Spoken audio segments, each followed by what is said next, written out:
Good evening.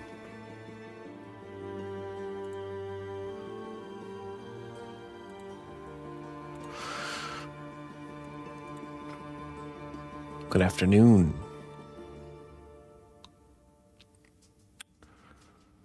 Okay, let's see here. I need a reference.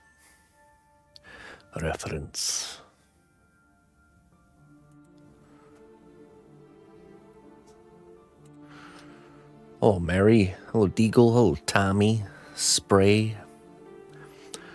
Dr. Kaput. Or maybe that was... that's an old one. No, just kidding. He's not here.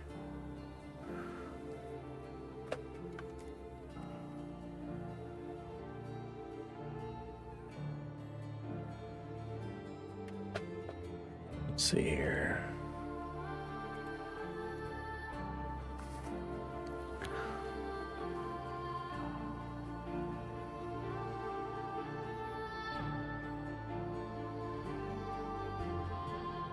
Let's do...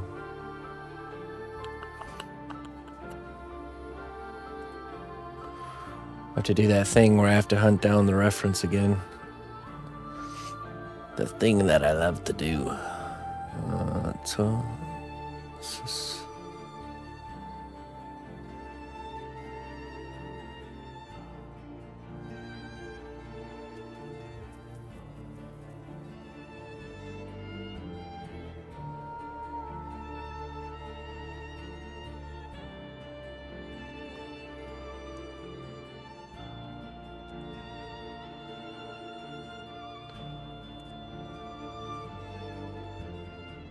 There we go.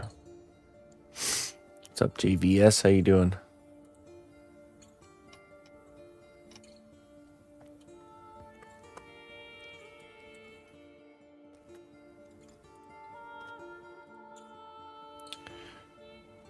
I wonder if I saved a board with the helmet stuff. Probably not.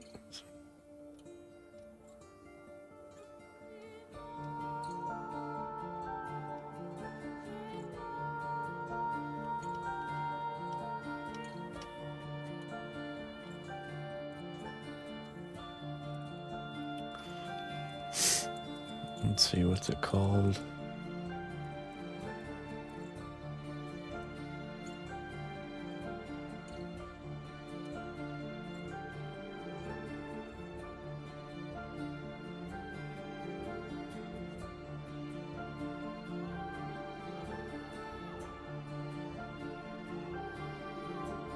Hey, what's up, Jack?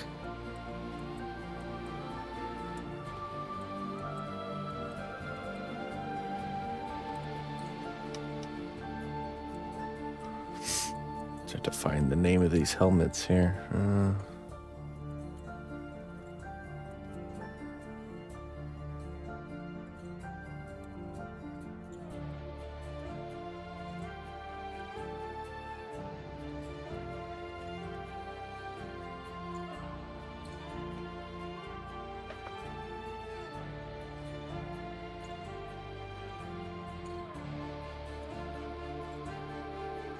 Yeah. Okay, let's see. It's a wizard.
Very hard. It's very hard to find good reference to this particular helmet.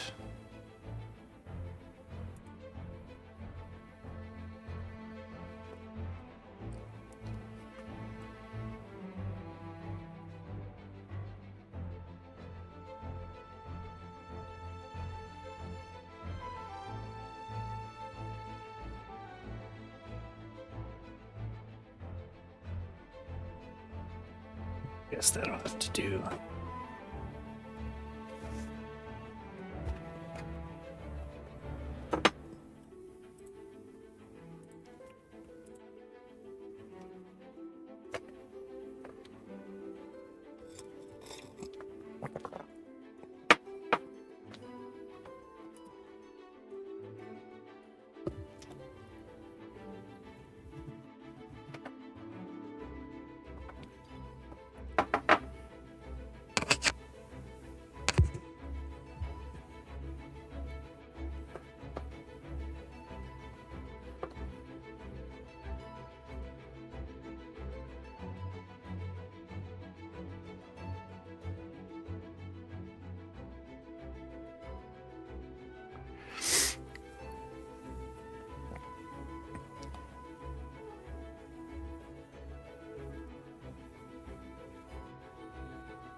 shape a bit better.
Hey, Poem, how you doing?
A for reference. This is a tricky one with reference, especially the helmet.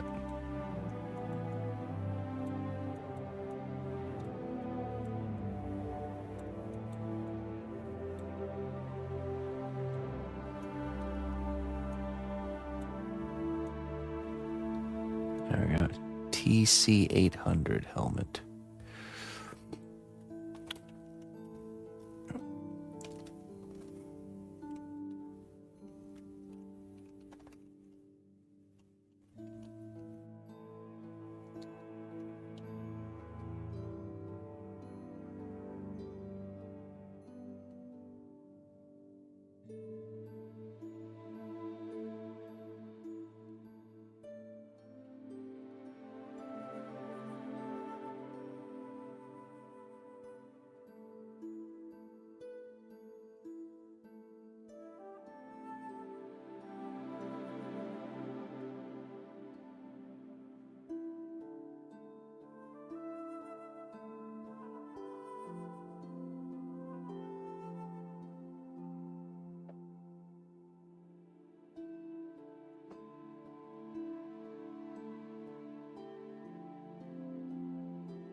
German helmet.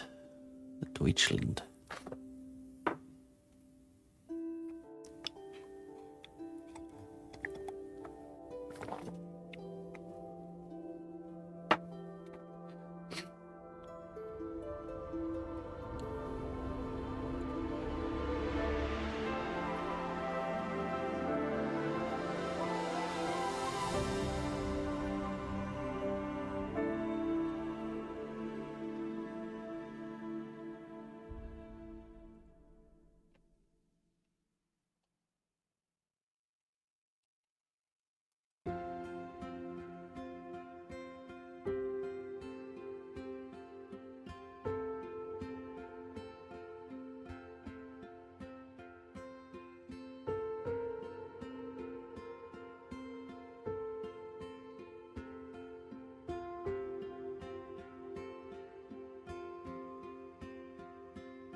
One second.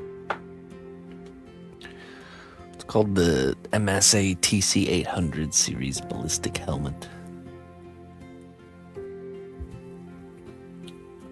Standard edition for Germans, I think. All right. I'll be right back. 1 second, folks.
All right.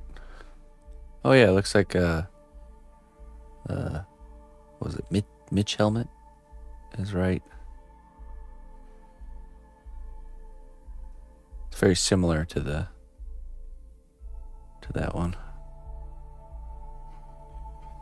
Amazon DE.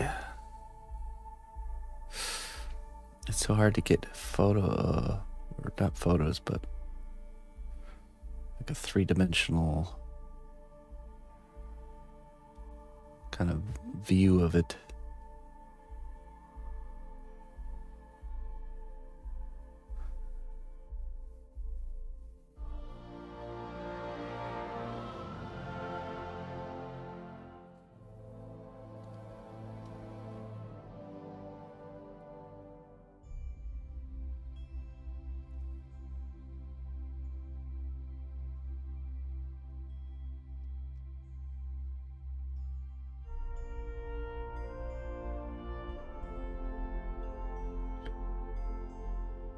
Let's see.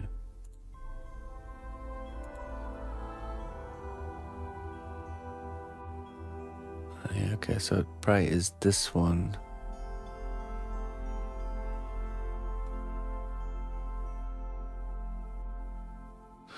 Yeah.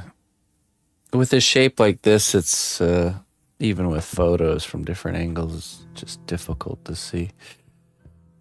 And I also have to decide too if it's got kind of those ear flap things or the headphones.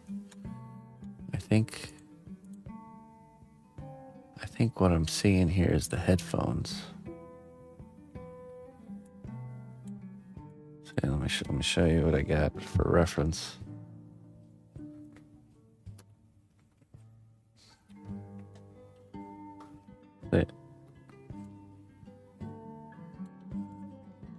It's just really hard to make out any detail, but it looks like the helmet, and then it looks like a headphone thing, which I've seen some like that.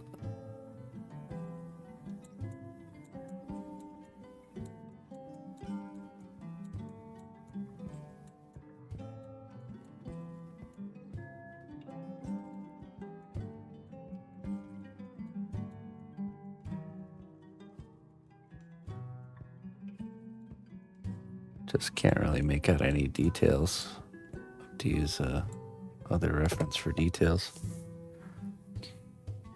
Just need to see how the helmet separates from the headphone part, how it all looks.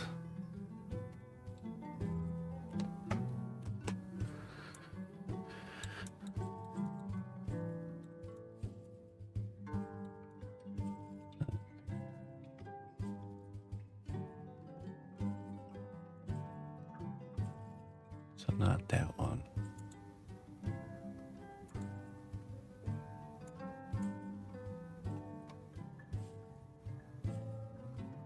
But see, I don't see them because like I see this. I see stuff like this, but I don't see in the game reference, I don't see like a microphone coming out of it. Just makes me wonder if it's something different. Or it is this, but we need to figure out this shape. Hello, Looper. How do you do?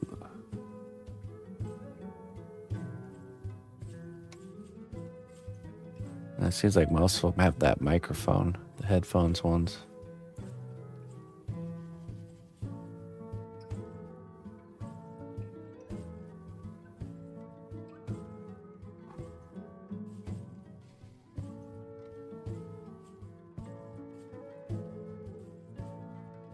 Yeah, I mean, I guess that's the whole point, being able to hear your team and talk as well.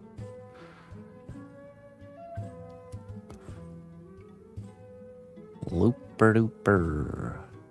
Super Looper.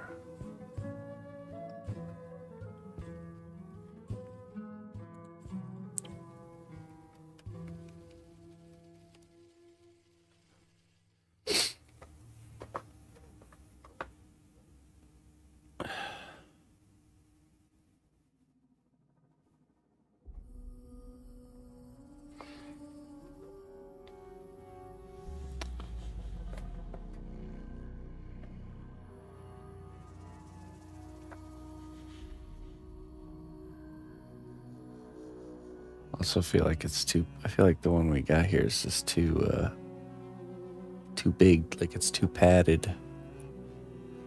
Might have to shave it. Yeah, but some of them do look pretty big.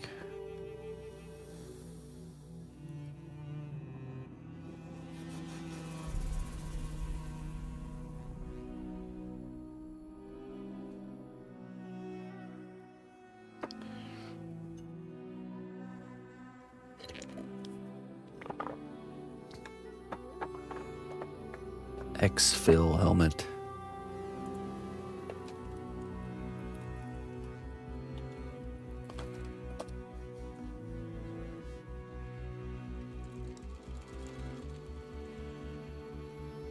Nah, it's definitely got the ear covers.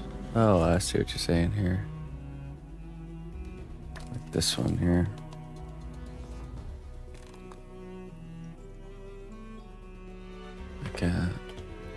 Like this one right here. With these kind of armored ear covers.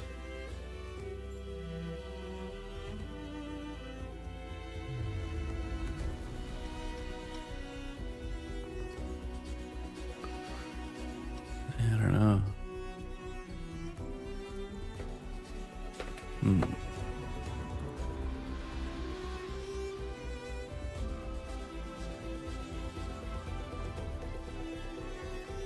I mean, he has it written down here. It says...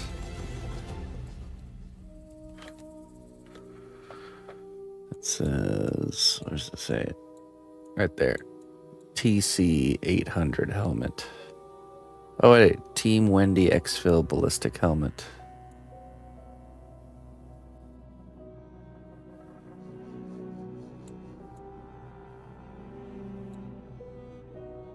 They look the same.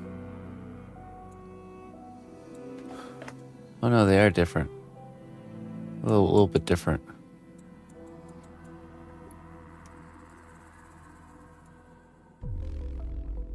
Okay. So the Team Wendy one, probably. Team Wendy X-Fill.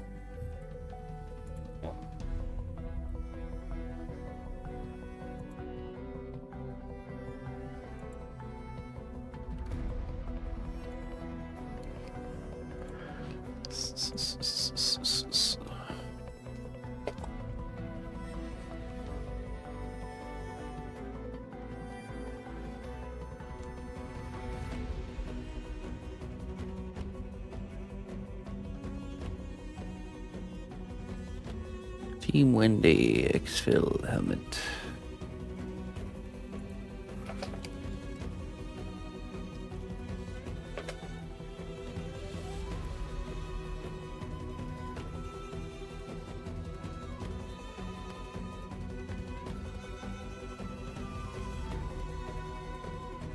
Okay.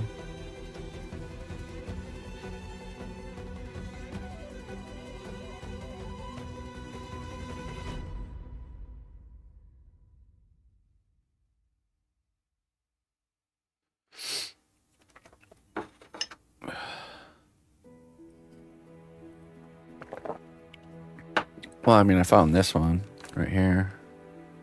And that does look like it, just missing the ear. I'm guessing those are like, it's just like when you buy a assault rifle that it's like you can kind of customize it. It's very modular. So this is probably like the stock model, and then you can add the little ear covers or stuff up here.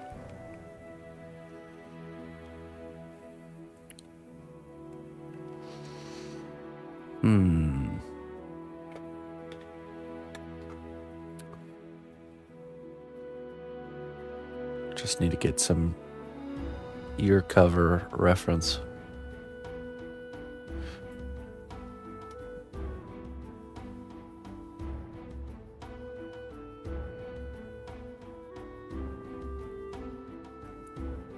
I do think the one on our guy, though, might be a little bit too puffy.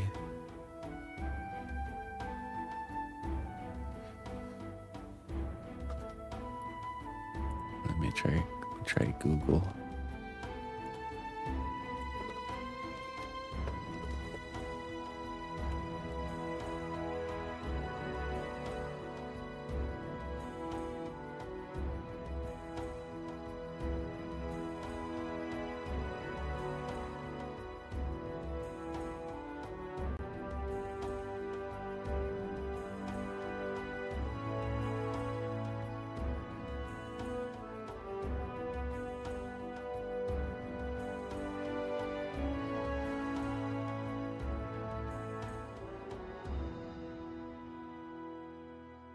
Seems really hard to find any reference with the ear covers.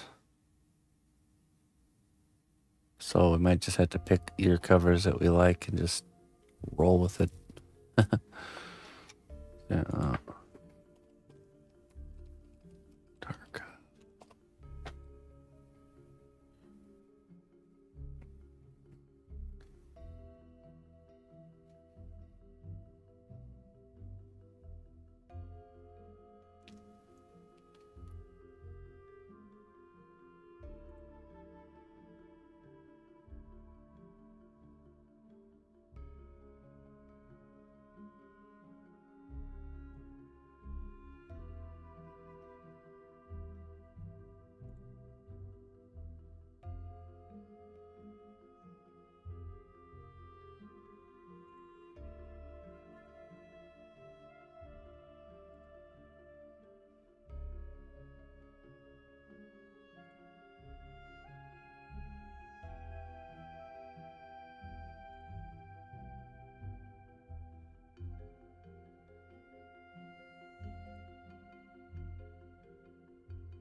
This one even shows too. I mean, a lot of these ones I'm seeing has like you can see there's some planes even in here. See the plane separation lines here. So it's not like super rounded. It actually has some corners.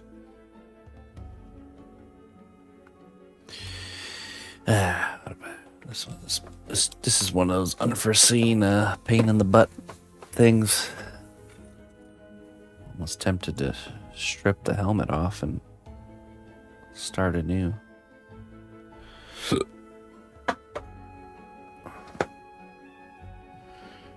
Let me see. Earmore exfil. Okay, let's see.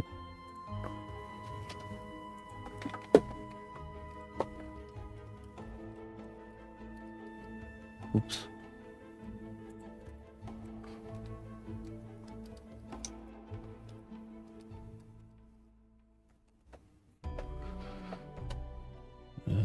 Okay.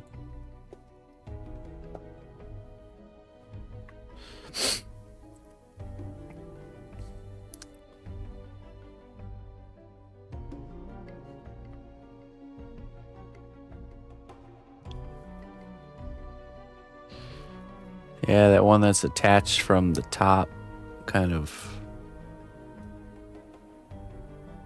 bracket.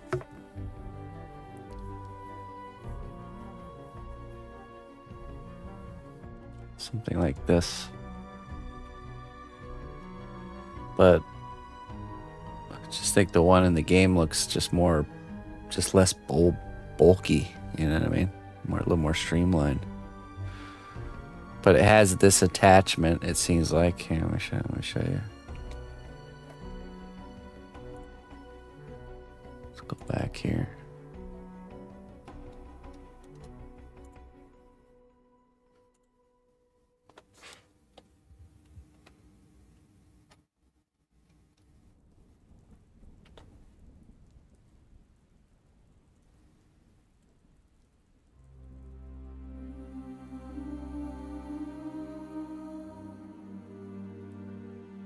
Good side view.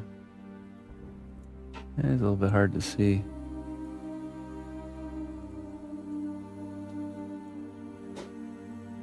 You know, see what I'm saying? It's just like really slim to the head. A little bit more of this kind of boxy shape.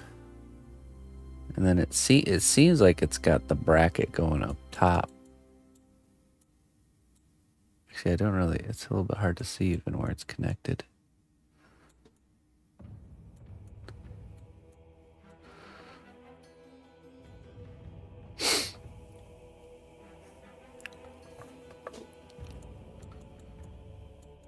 I guess I can just make a choice.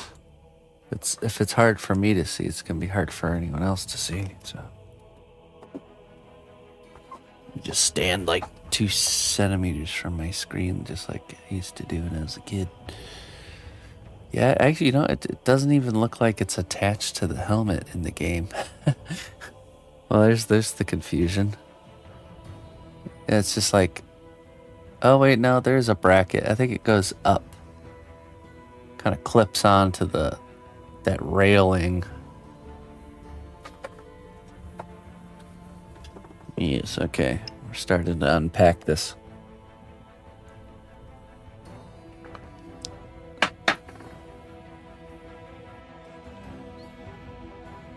Yeah, but unfortunately, I think our helmet ended up too big.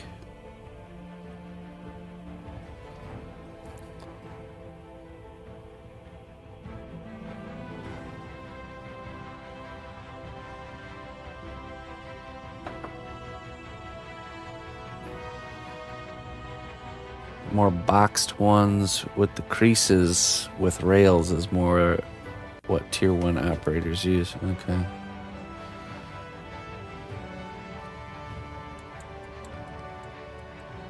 Yeah, I mean, the one I'm seeing here is not, well, I mean, it's a little hard to tell. I mean, I guess I can kind of see right here with this glare. See that little crease there? Might be the boxy. Oh, yeah, you know, you can kind of see it right there, like really faint. I mean, when it has planes, it's actually going to be easier to establish, but it definitely makes me consider just like dremeling this helmet off of his head and starting fresh. I probably should just do it, not be attached to the work.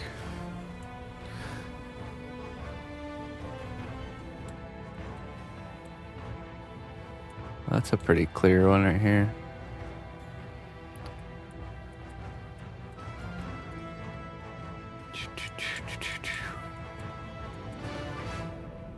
Off with his helmet, not his head. Let's see what you got there, Deagle.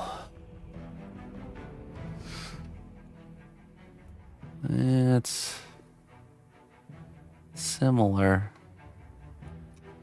It's also, you know, it's these wiki sites, they tell me what it is, but what I need as many kind of points of view as possible to really get my mind around what the shape is.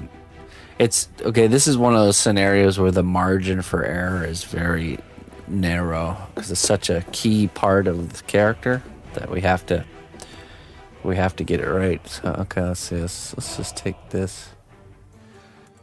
I definitely think it does have the kind of ridges, so I'm going to use this right here as our reference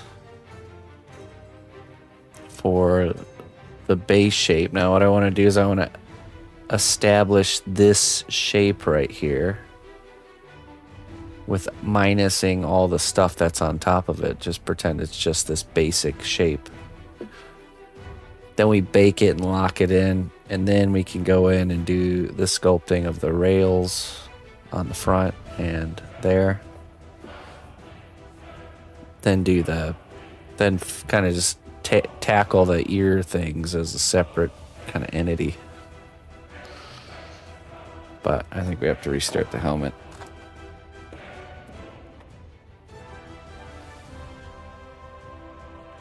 That's what we'll do. The nice thing with this client is he's given me pretty much all the equipment options, and I can just pick. So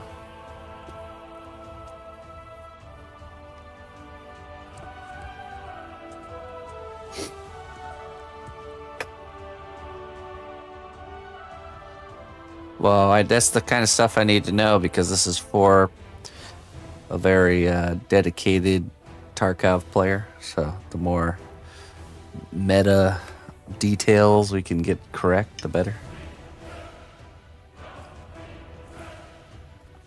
Also, I think once this gets to a certain point, he'll want to. He's going to want to share it with the Tarkov community, particularly the devs. So we want to make sure we're hitting those notes. I can certainly nerd out on my my lore of things. So I know how it is when things are breaking the canon. You can't be breaking the canon on things. Gotta make sure we do it right.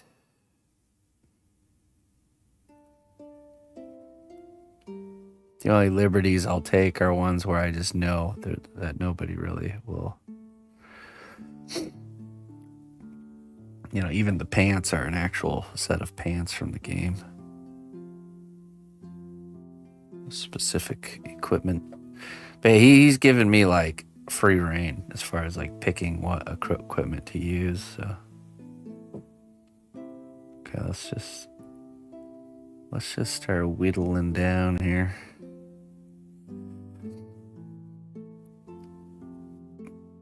Maybe we can do a negative instead of just tearing it off and restarting. Let's see if we can just kind of peel it.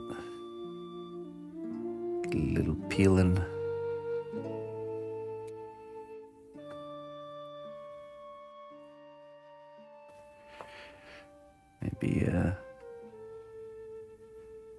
Maybe tap them on the belt sander a few times.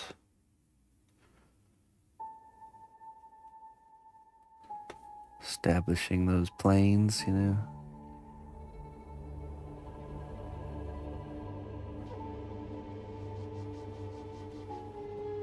Just a little tap.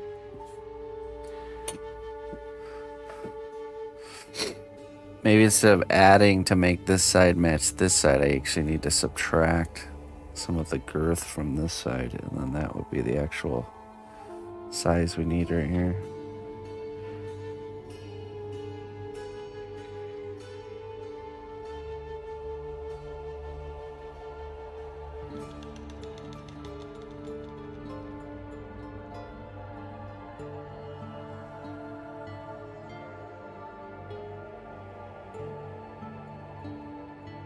All right.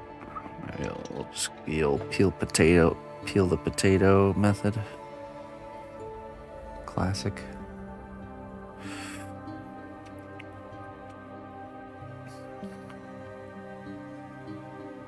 And then this needs to go more like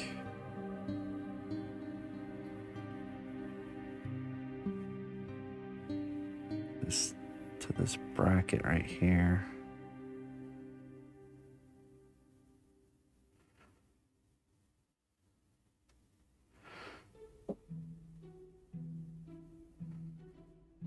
Just need to reestablish this edge.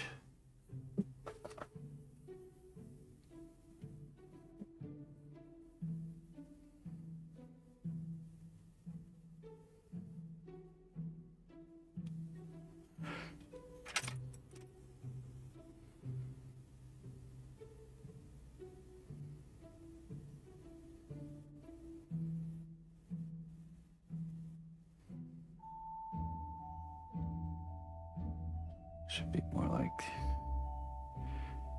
curved like this. And this comes back and down around to the first strap brackets.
Plankwalker.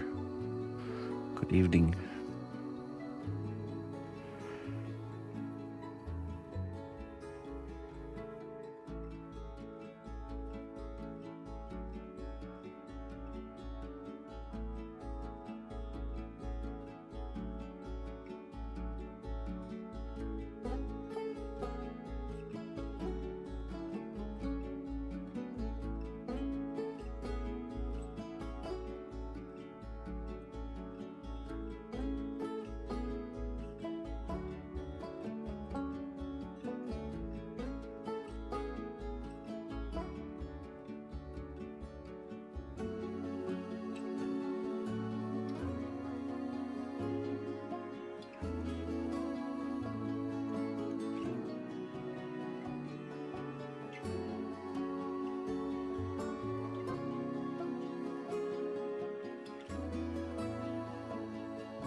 Yeah, the vicious three-pronged viper. Or, yeah. I think it's probably spider, actually. They're usually the ones that do that when there's like a few in a row. Yeah. Spider. They're mad at me because I haven't let in enough bugs. I'm not getting hungry.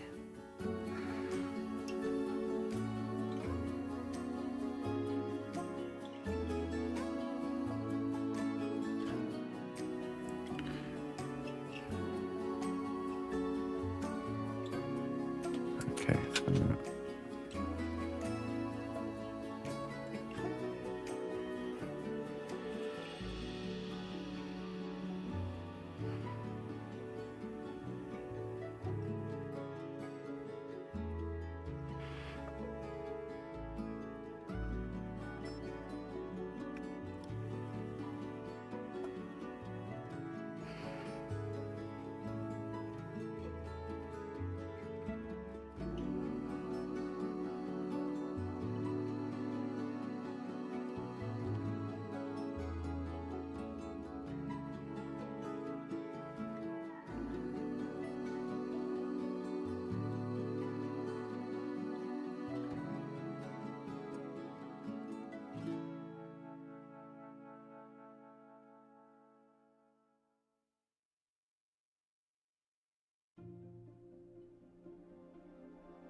All right, let's not do that.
Yeah, right.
Do a combination of cutting and adding, and then we will sand the finished result together to combine it.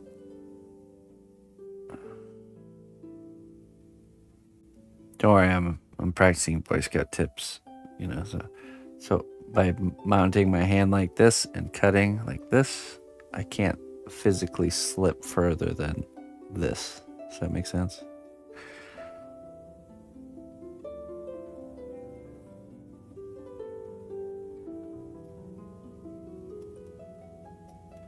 So even if I slip, it's impossible to cut myself through physical restrictions.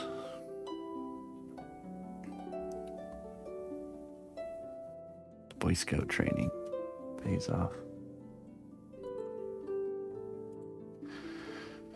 Okay, let's see here. Let's see if we can find a side at the back side.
What's that?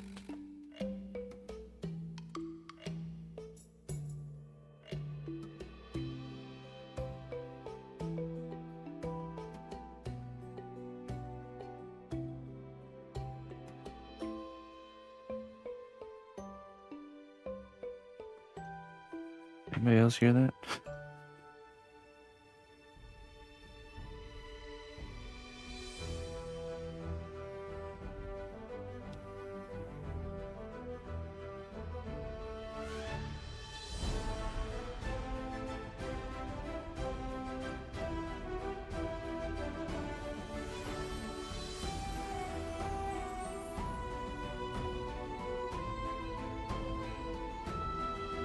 Hey, Maria.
I'm liking the shape of this much better.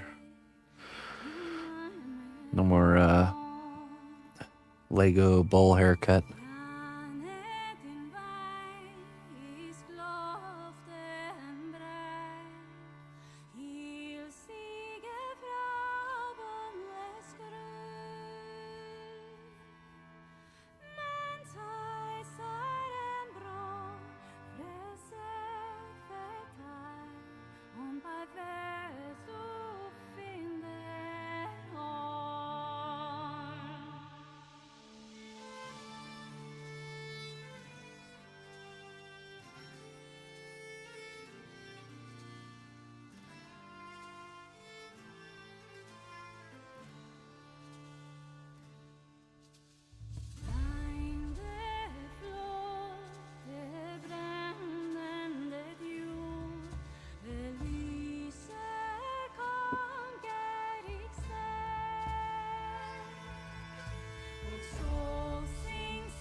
Could see doing some additive here.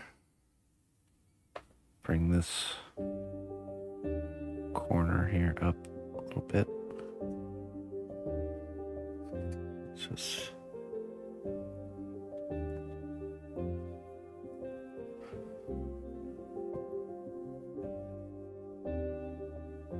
let's just see.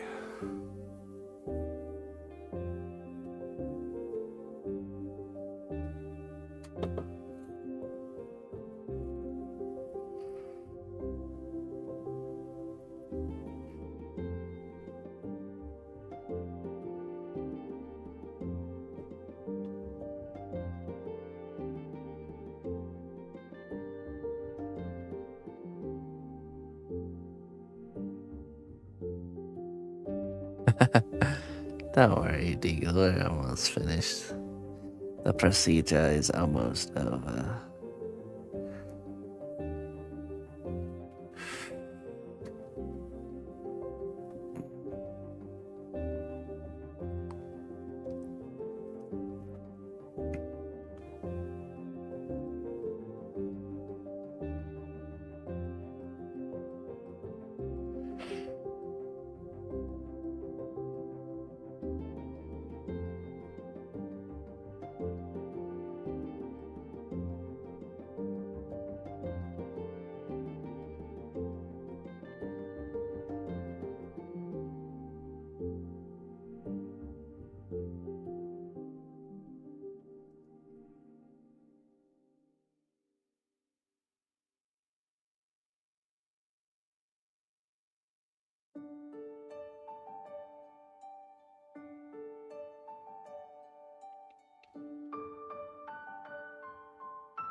Dip down. You know, with the reference, it's just there's so many different helmets out there, and it's just really hard to see the actual one. So we did a little deeper diving and found the actual one and saw that it had angles. And I was already avoiding the fact that I knew that it was too big. It was reading too big. I was doing the classic, I know it's too big, but I'm going to pretend like it's not until hopefully it isn't anymore. But then reality sets in, and then I realize it's too big, which is what I thought initially, because I was attached to the work. Classic. I'm telling you, man, you always, when something is off or something's not working, you always have a sense of it right away. No, she didn't. I was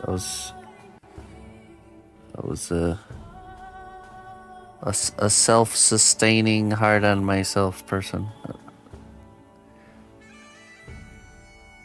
What I've done is I've created I always talk about creating what's the word? Accountability. So by preaching a certain thing, like don't be attached to your work, if you know something's off, just radically fix it. I've created accountability for myself because now I don't want to be a hypocrite. I have to practice what I say.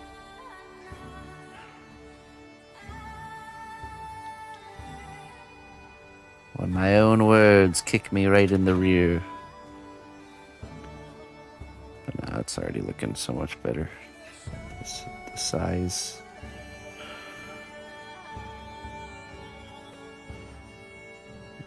This corner needs to be puffed up here.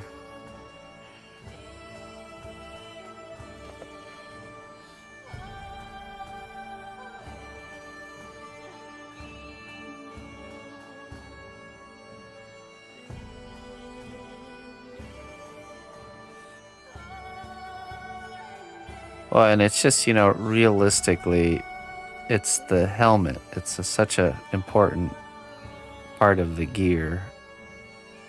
So I should spend as much time as it needs to make that look good, We can skimp on like the pouch on his back left thigh, but the funny thing is it's always the opposite. You always want to spend more time on the thing that doesn't really matter and skimp on the thing that matters the most. So it's a strange thing. I guess it's because it gives you more of a hard time, and you just want to get away from it because it's uncomfortable.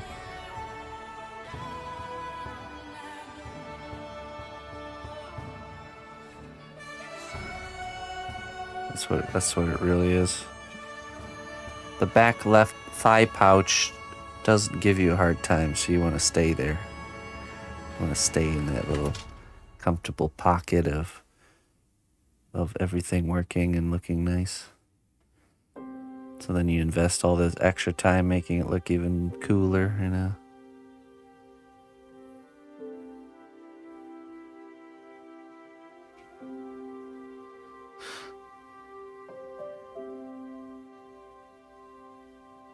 Yeah, well, that's the reality. It's the knowing something's off and not almost like kind of like fooling yourself into thinking it's not off, even though you deep down inside know it is. It's always that you always have an initial gut reaction of like, "Oop, that's too big," or "That's too small," and then you brush it off like, "Oh no, it's." You look at it a second time, and you're like, I think it looks fine. Once we develop in the rest of the character, it'll be all right. That's the battle that's the internal battle. Don't listen to that guy. That guy's just trying to hold you back.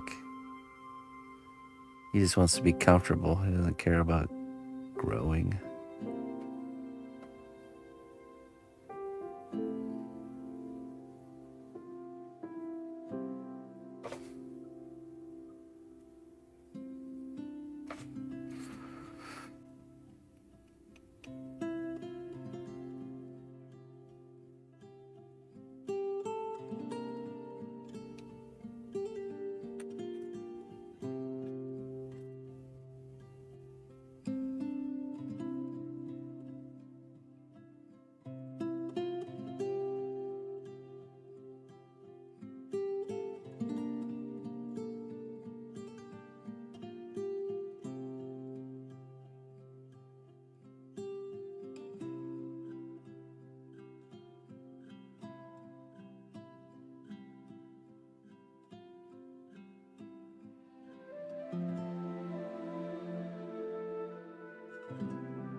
the sides here.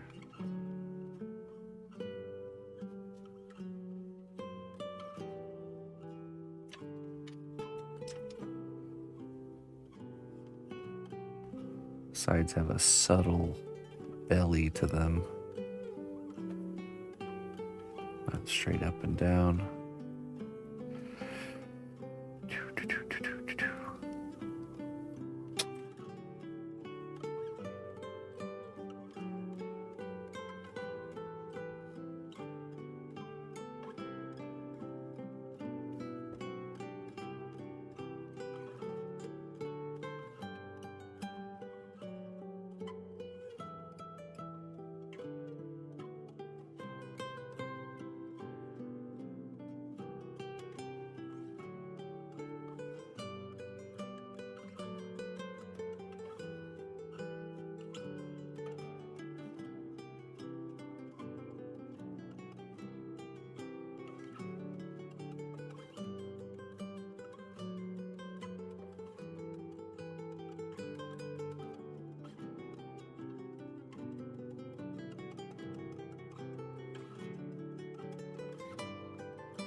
Bite of toast.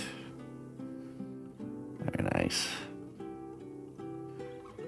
I usually go for the pancakes though if they're available.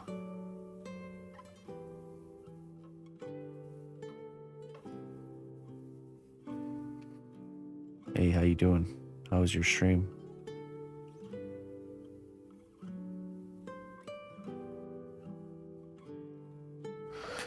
I don't have an idea.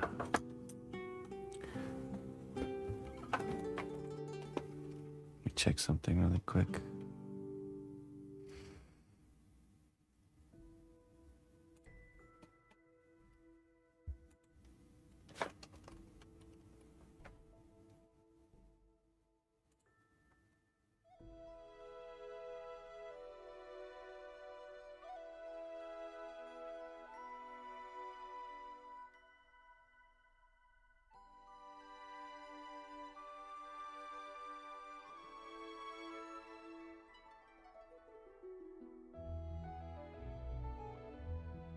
Schedule art. Nice. Yeah. Hey. Appreciate you sending your people here. Scheduling it up, huh? Let's see. Okay.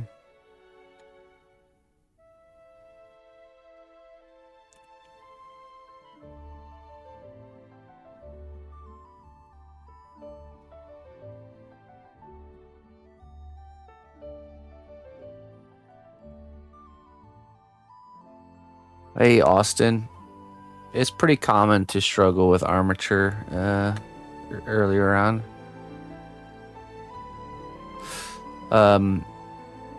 So I actually have 3 start to finish courses available on YouTube in playlist format. Just go watch the armature building section of the class. Probably about the second or maybe first or second video in.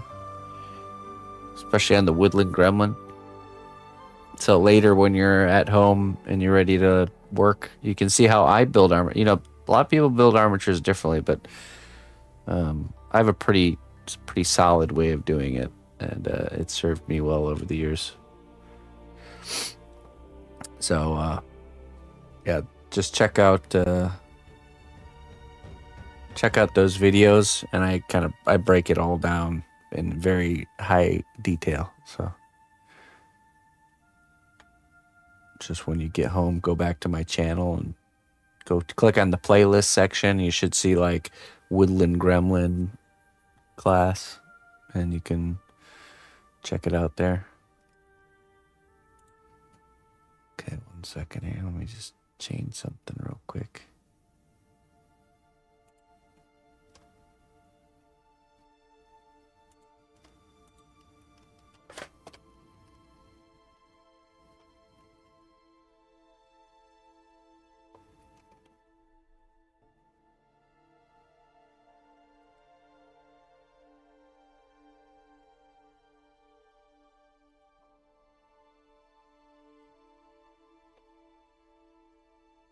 Yeah, sure. And if you have questions outside of what showed in that video, feel free to ask. More than happy to ask specific questions anytime.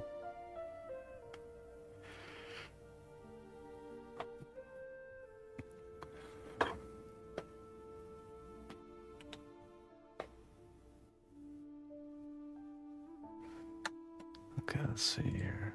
Back to our helmet research.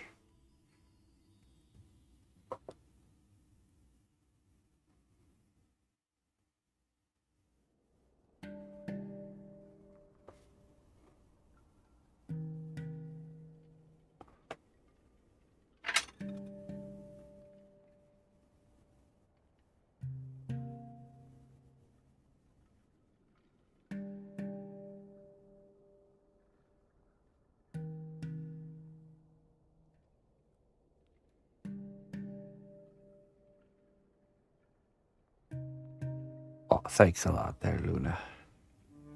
What's your top 3 animals?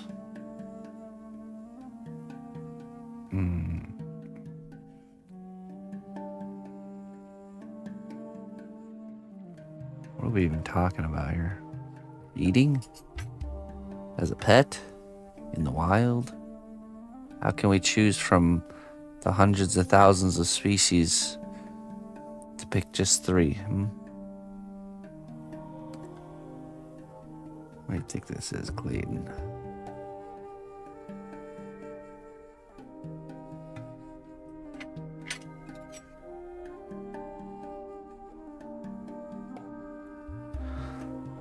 It's with Instagram, I get pretty flooded over there, and I don't check it as often.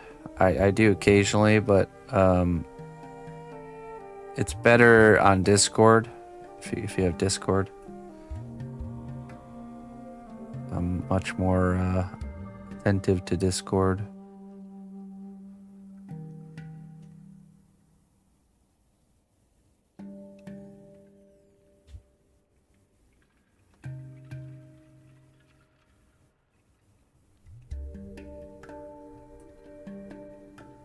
Or just hopping in the chat when I'm live. It's also a good way.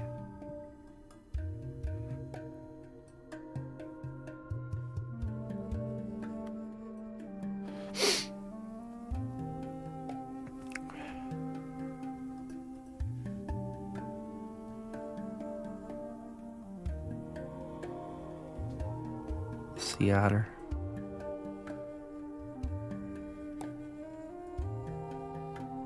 Luna's top 3 is sea otter. All 3 of them.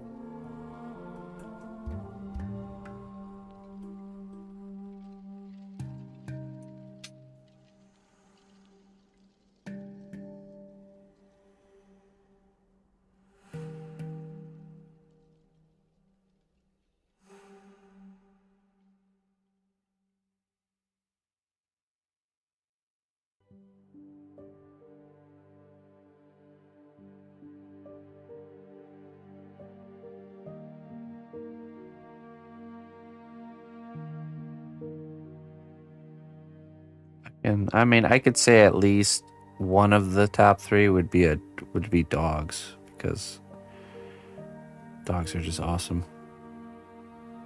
It's probably the animal I've had the most friendships with, for sure.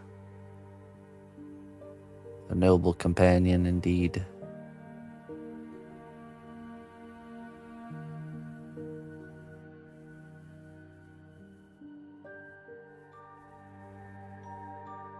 I'm over-exaggerating these ridges, so later when we're sanding we can under-exaggerate them.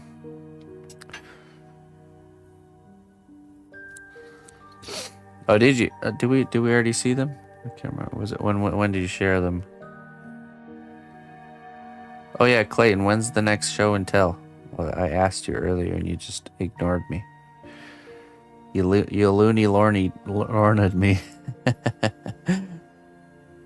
This evening. Oh, okay, cool.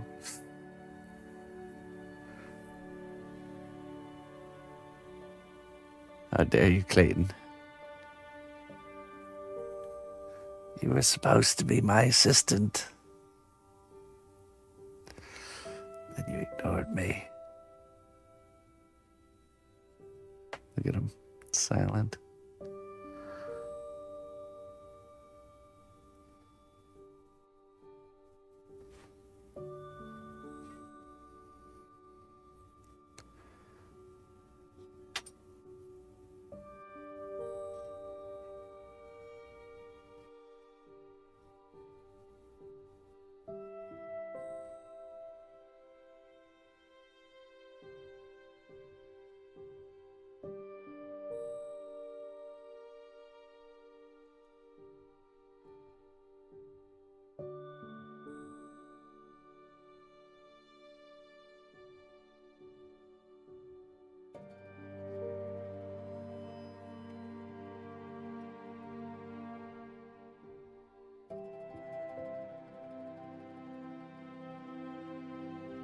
You know, I'm not really the one to ask for the convention world because I don't participate in the convention world.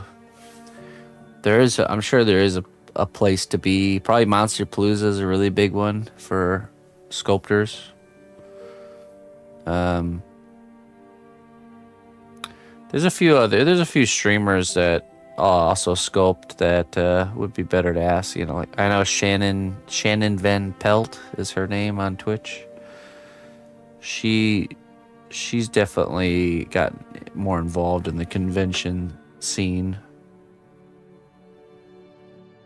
But I've never done any conventions, so I don't know. I've not attended them as guests, and I've not attended them with my work either. I've just been living under my rock here on the internet, on the interwebs, sculpting away with all you fine folk.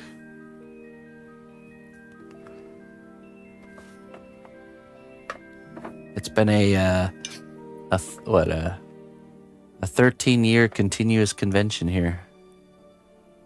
You guys are the ones who walked through the door and you could never leave, and you've been stuck here for 13 years. Only one booth in the convention, and it's me. As soon as all the attendees came in, the doors were shut and sealed. Everyone was stuck here, touring around this huge convention center where there's only one table in the middle. That's mine. Doesn't it sound wondrous?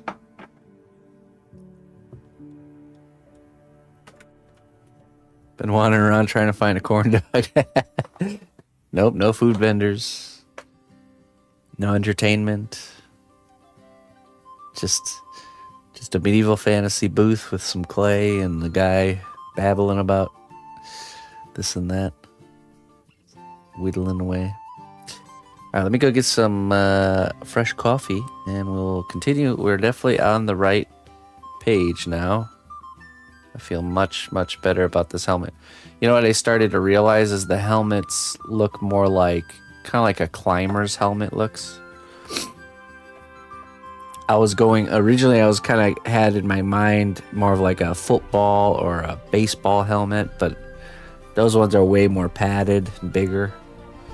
These military helmets are more streamlined, so more of like a climber helmet.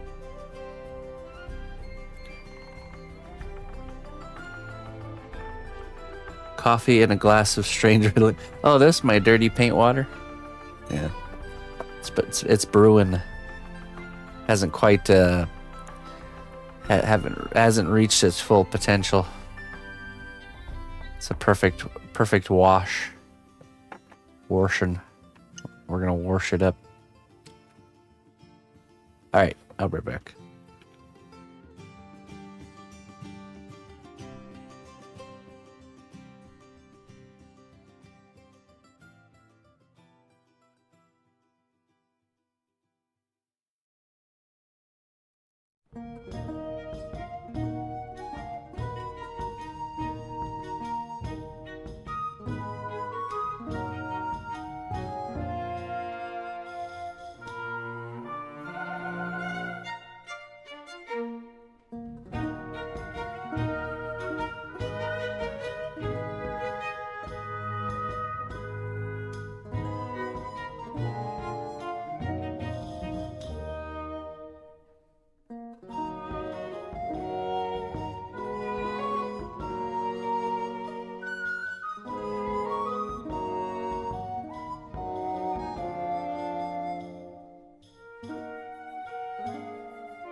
Right.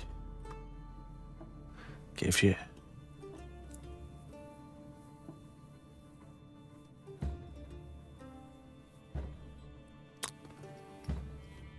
Yeah, yeah, Austin.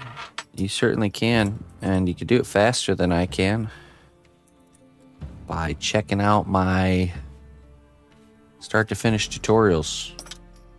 I can impart onto you decades of aha moments. Those are the things like, so when you're learning sculpting, there's two things to learn. There is the materials and the techniques and the aha things. Those you can just grab right away and use. And that's a lot. That gets you pretty far. Then there's the other set of skills that can only be developed through you actually doing it over and over again. That's like the ability to see if the size of things are correct, the ability to like kind of like see shape very clearly so you can know if something is not symmetrical. These are all like little fine-tuning skills that you have to acquire from struggle bussing through problems like what I'm dealing with here. So, showcase is tomorrow since you abandoned us last Friday. Okay, that's good to know. Okay. So, what, 10:30 tomorrow showcase? Sounds good.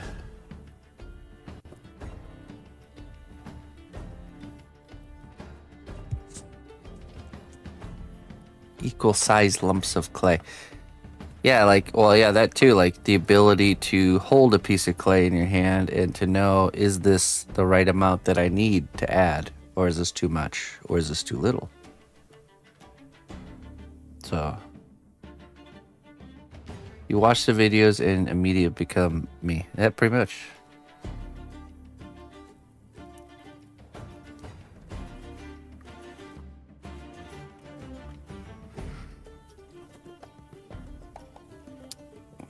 The head. Wait. What do you mean?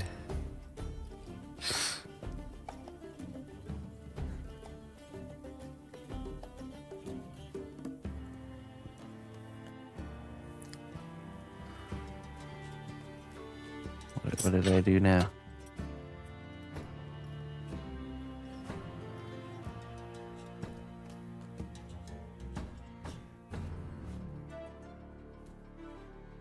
Tool control, the kind of like knowing how to move the material. These all kind of just take time.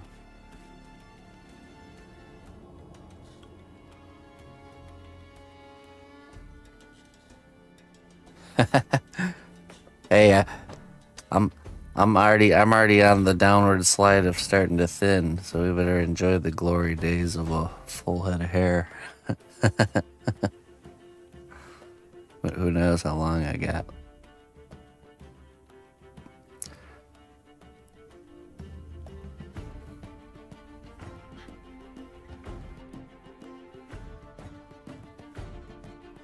The bald IT guy, look. Maybe I'll be like those really stubborn Clayton. My father-in-law, he was like straight up full-blown bald when he was like 19. You can grow a crazy beard though, that's for sure. Seems to be the trade-off.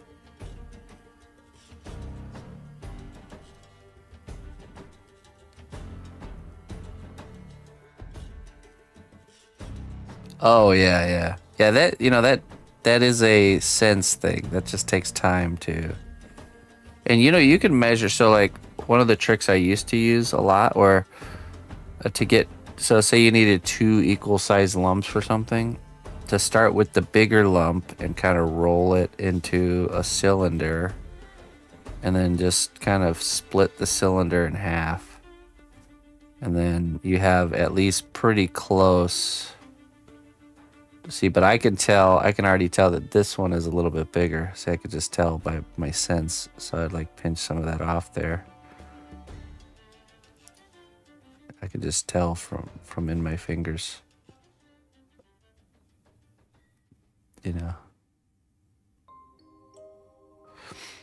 That was a trick I used to use earlier when and this was still just a little bit too big. Just a little bit more, so.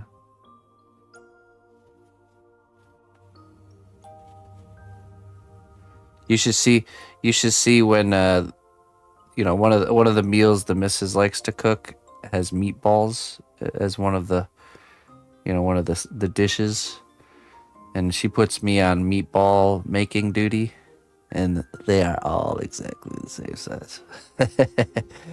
Perfectly, precisely, same sized meatballs.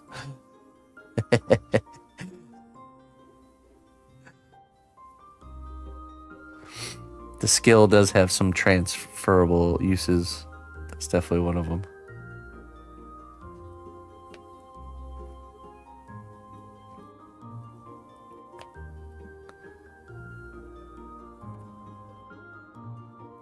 Usually what it is they're all exactly the same size except for one, and that's like the last one, whatever was remaining, either a really big one or a little small one. Sticks out like a sore thumb.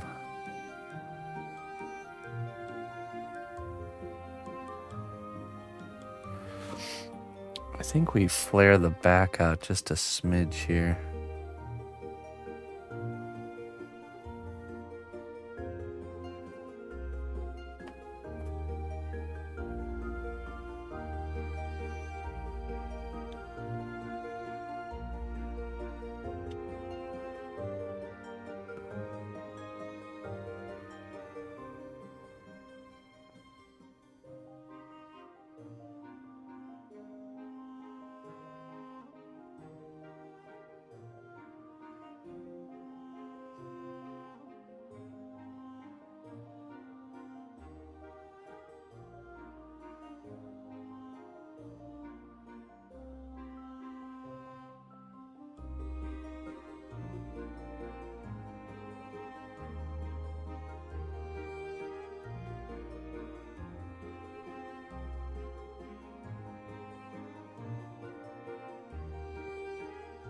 Angle. A lot of it is so the real trick to seeing the shape of something is you don't actually pay attention to the shape, but this line between the edge of the shape and the edge of my workshop here, this contour line is how you really see the shape. Just like how a 3D scanner works. It's like a singular beam. So as you turn it, you can really see, and I can see it like divots down right here. It's a little more round here. It goes a little bit more flat right there. So then I know we just need to add a little bit of material right here. Ooh. Need some glue.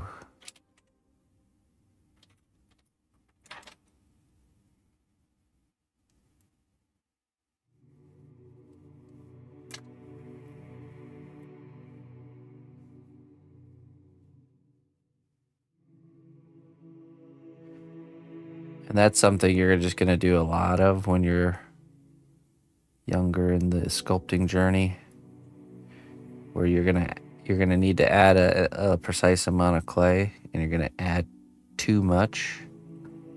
And then you're going to go to remove some, and you're going to remove too much.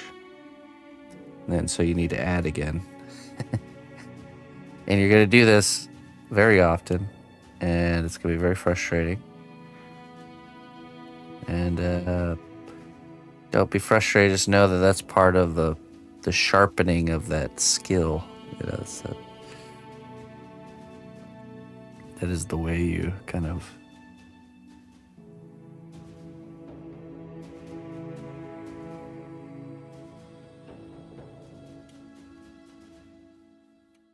Cosplay? Yeah, this is what I'm using.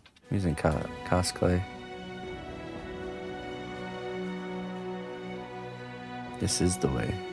That's right. If you ever feel like you're struggling and you're not on the right path, just know the struggle is the path. Just keep going. I used to have moments of doubt where I was really having a hard time doing things, and And then you'd look at other like professional sculptors and they'd be like doing things so much better, and you're just like, man, I must be doing it wrong. Must be on the wrong path. Oh no. See, what they don't tell you is the struggle is the path.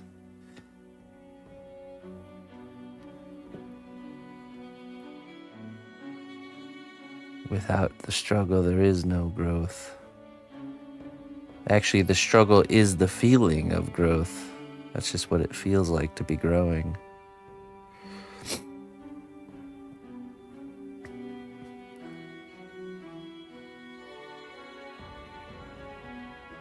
So it's actually a good thing.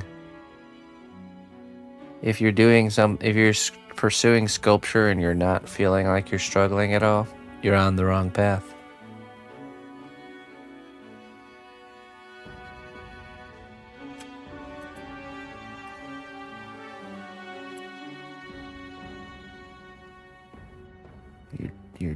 You're not doing it right.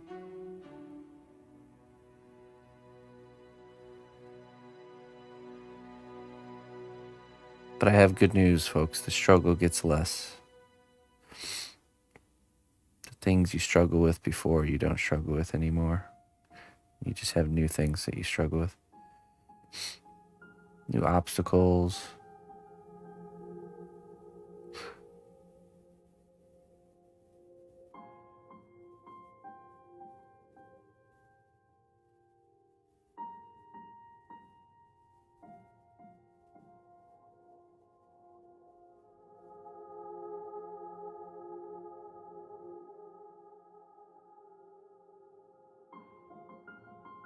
Or I can't really tell. Or maybe the struggle is just always there. You just kind of view it differently. Maybe that's what it is.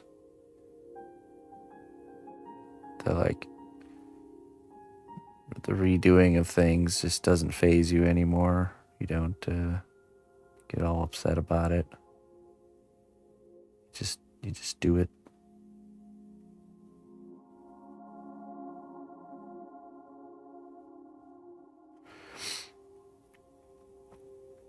I'm not too sure.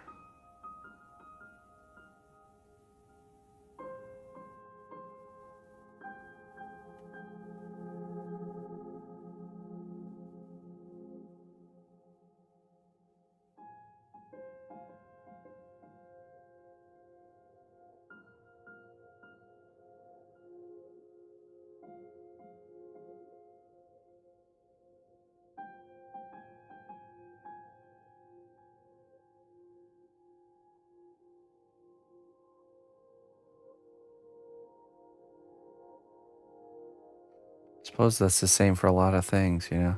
Somebody who goes to the gym all the time and is very athletic,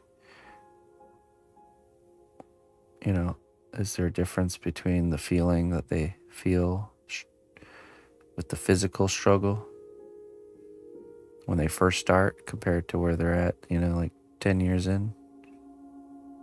Or do they just get used to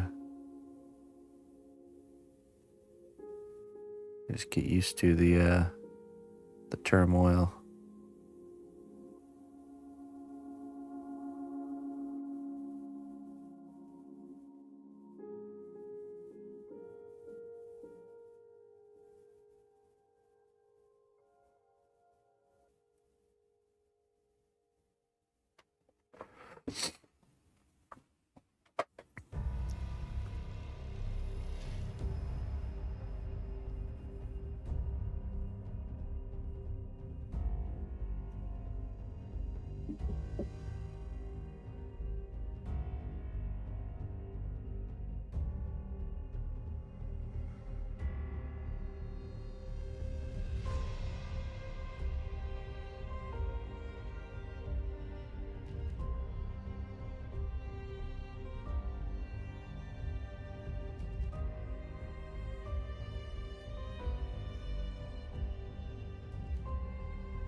yeah, man.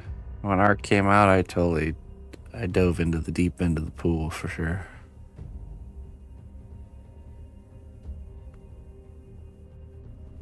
That was an epic journey. While it lasted. Really deep. Yeah, yep. Same.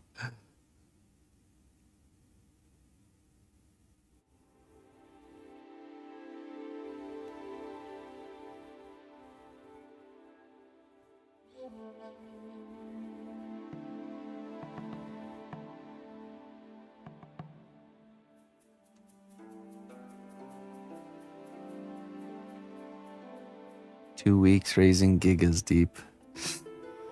I want to say, let's see, when I eventually tapped out, it was right when the Sam Squatch, the like Yeti dino came out, the one that you could pick the grass with.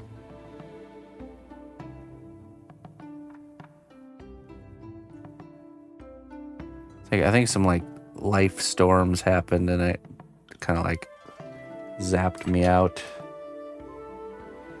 Yeah, I was on pretty hard from the beginning until then, and then I think it was just some life storms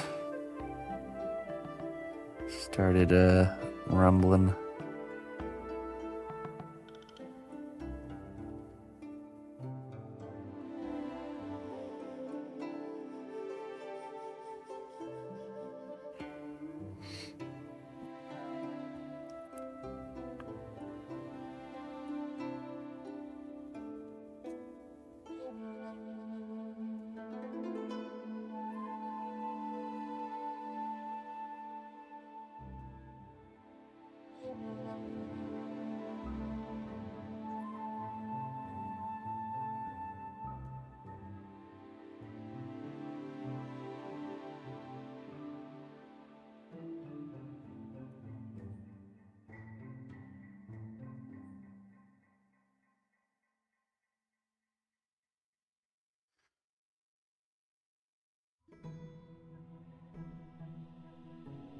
A little bit more.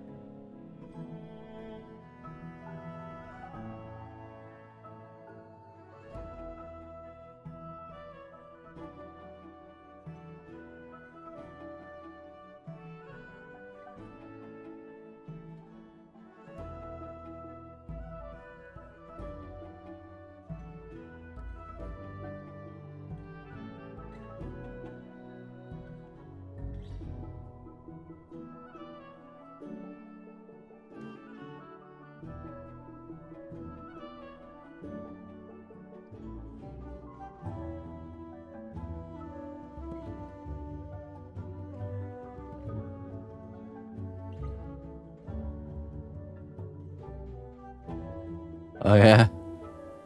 Were you like, is it PvE or PvP?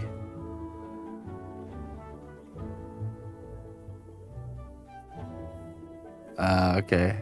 Yeah, I can see that getting. I started off PvP and then drifted into like a PvE, like friend group server.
Oh, I see. Yeah.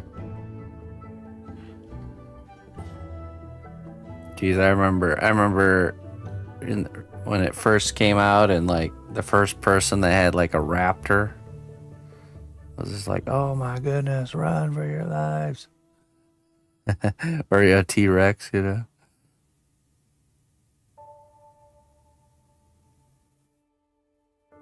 Just unstoppable.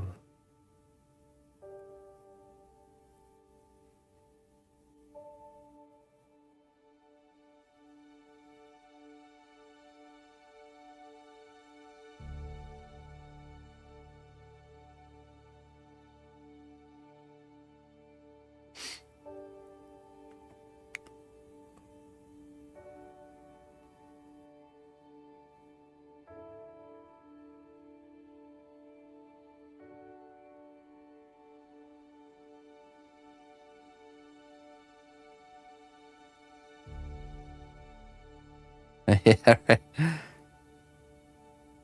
Oh no, you're that guy. Guys, come on, I need help. I got this Bronto tame here.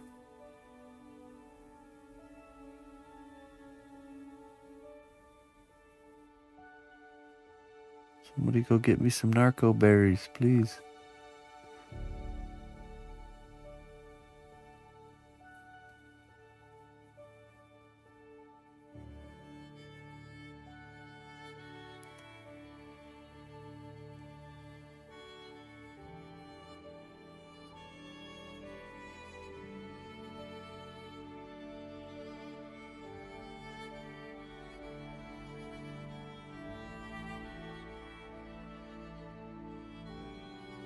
Funny, my favorite tames are actually the scorpions. I just really like I loved riding around on a scorpion.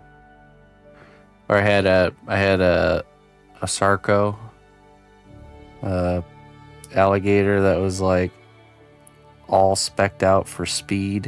It was the funniest thing to drive around in the water, just like a speedboat. Every point put into speed.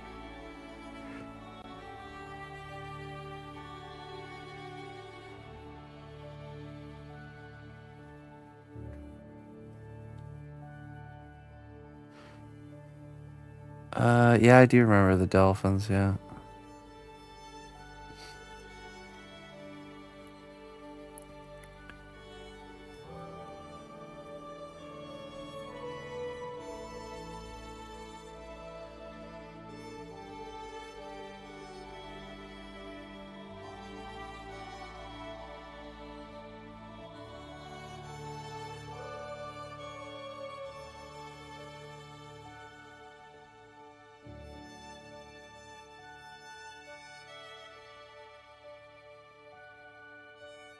Yeah.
I very much stay away from what I call black hole games. Those games that like have some sort of mechanics or whatever to make it feel like you have to be playing all the time?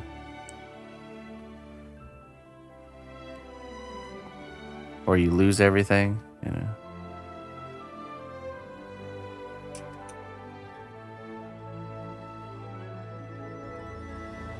Yeah. Well, it's like Rust. I used to play a lot of Rust too. I was pretty heavy into that game as well. Same idea. You know, if you can't be logged on all the time, you don't lose everything.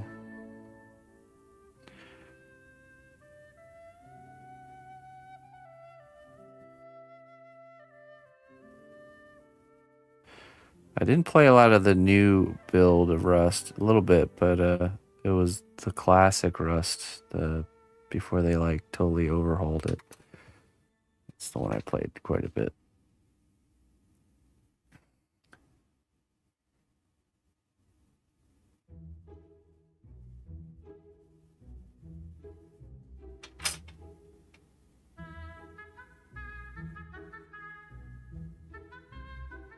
You hate the monthly wipe? Isn't there servers that don't do it? Like, hey, the monthly. I was always perpetually behind because there's always people better. So I appreciated the monthly wipe. So hey, a new beginning, a new chapter, a new chance to thrive.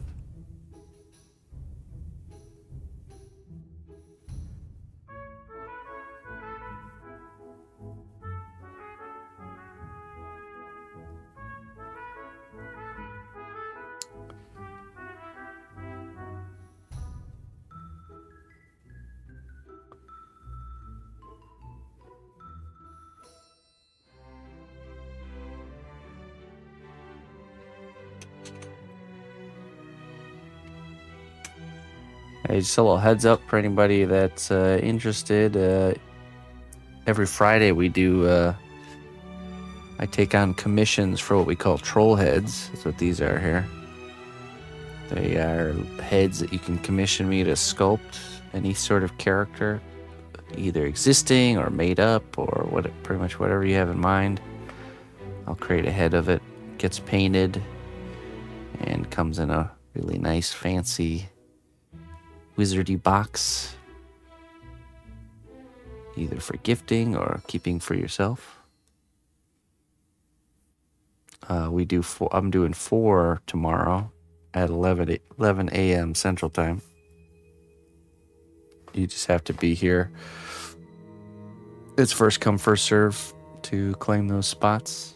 They all get numbered and signed. So, yeah. In case anybody's interested, that's 11 a.m. Central Time tomorrow. You're going to want to be here at the beginning because usually the spots go quick. So.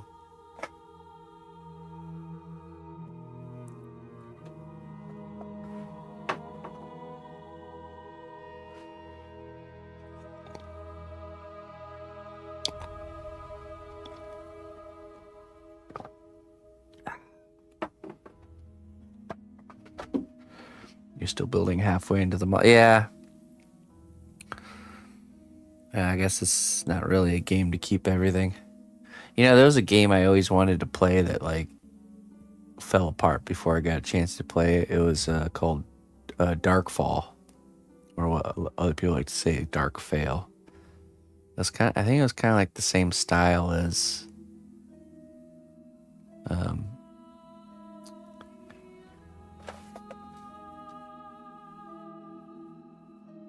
Luciano. Hello. It was the same kind of format where when you die, you drop everything.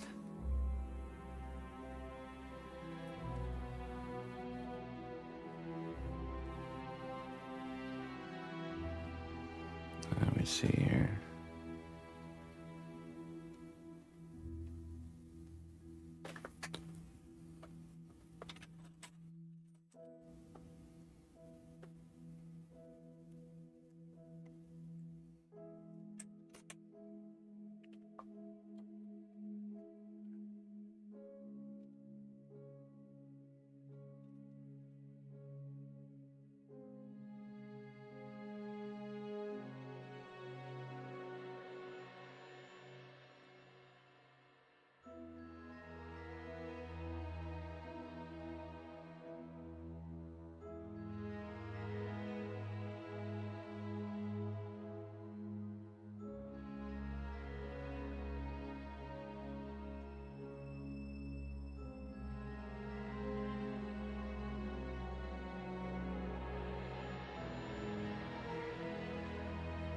Fate 2005. What's that?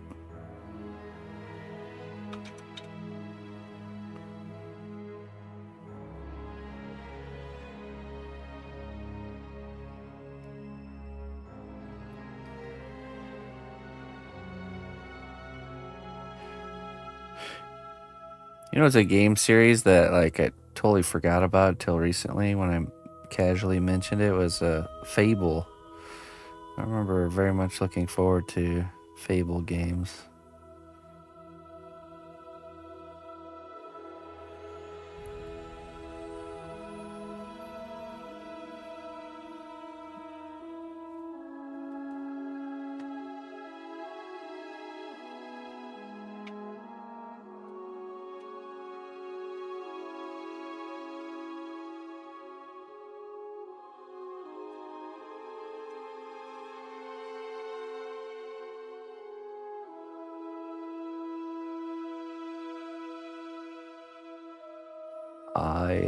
I am misery. How you doing?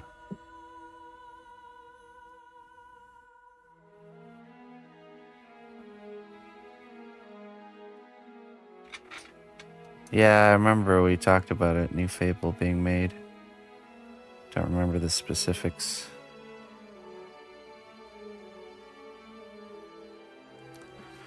Buying a whole apartment? Wow. Can I live with you?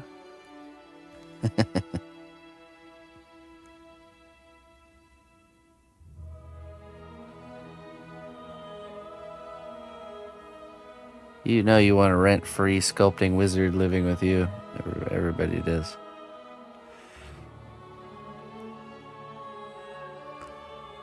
I'll take unit B. 1B.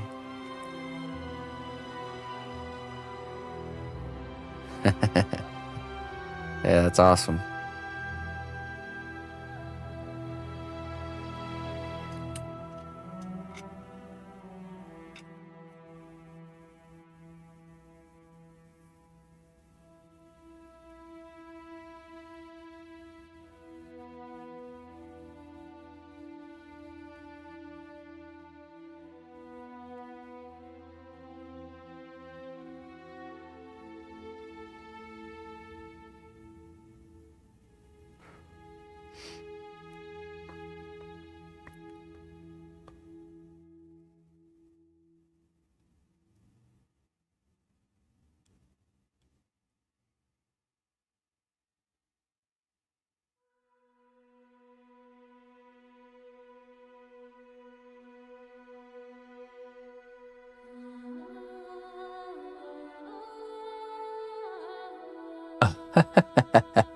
There we go.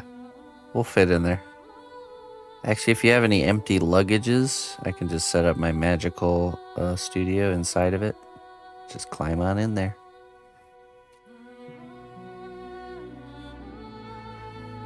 Just like an old looking luggage bag of some sort. Usually it'll do the trick.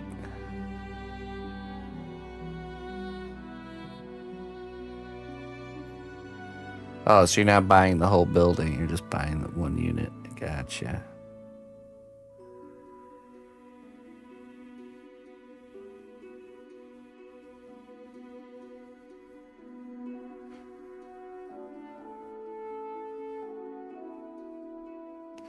What a strange concept that is in my mind to buy a single unit in a big building, you know.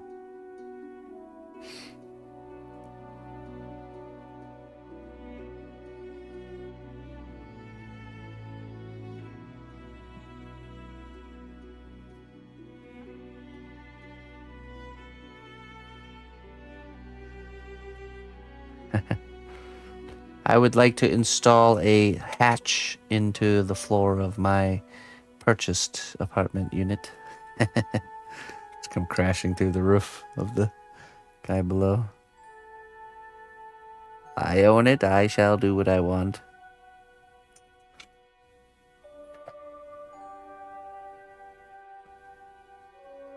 A lot cheaper than buying a whole house. Well, I guess it depends on where you're at. Sure, there's some houses out there you can get for the same price. I don't know. I don't really know. I'm so far away from that kind of stuff.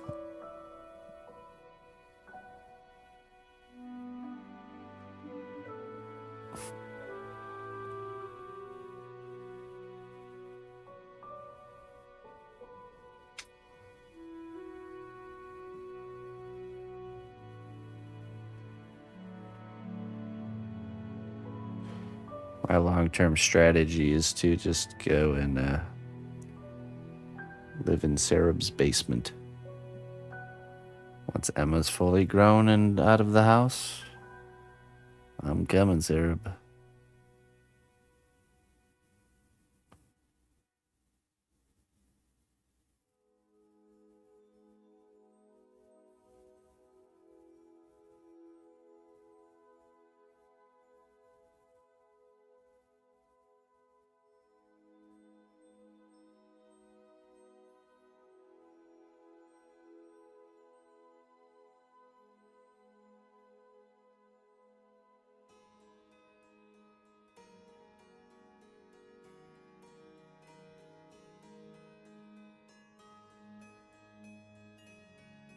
Streaming for Ren. You know what happened is the fourth troll head of every week will have to go to Sarab. He's the one who started it anyways. It'd be the perfect loop.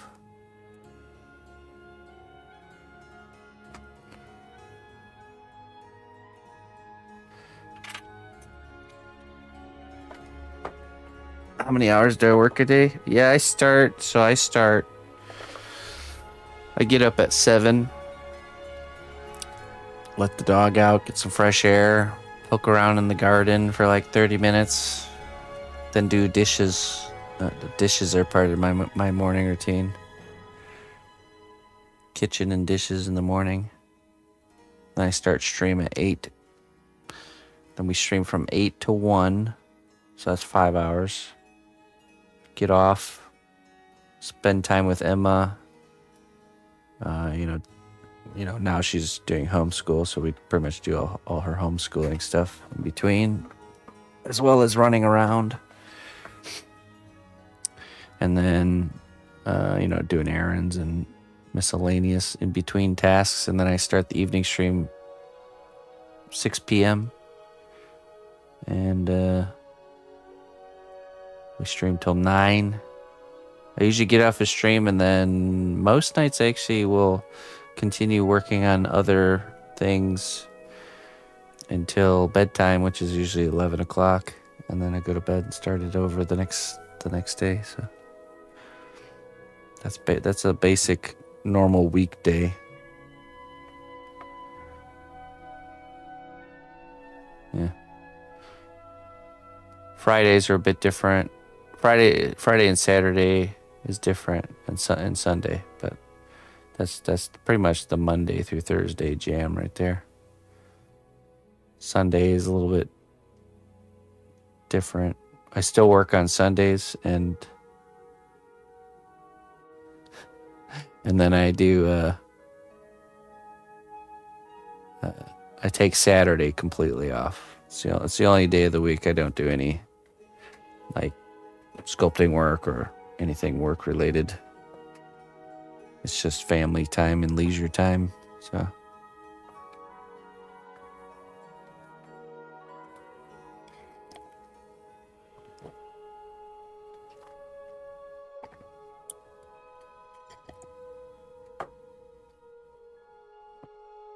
oh, that's cool. That's cool. A fixer-upper, huh? Hey, Noodle, how you doing? You ever had to work on Saturday for a rush project? I don't think so, actually. Maybe once or twice I've had to do some things, but I really stick to my guns on not doing anything. Because it's such an important thing to keep the balance of the week. Like, it's so easy for me to go, yeah. The missus she's hard to stop working. But she learns the hard way that if you don't set times for rest, then you just gonna burn out. You know, you can't sustain 24/7 work. You know, you'll fizzle out eventually. It's not a sustainable approach.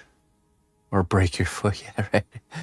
Yeah, currently has a fracture on her foot from overuse. To give you an example. Crazy lady. Would you just stop walking around and sit down? Stop moving.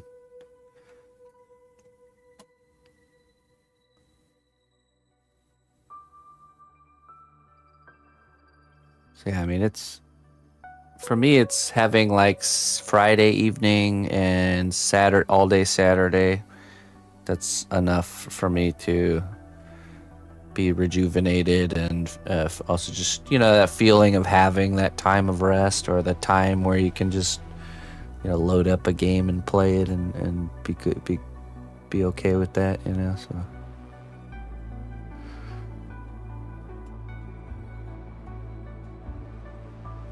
okay, let's see, I need to look for a different angle here.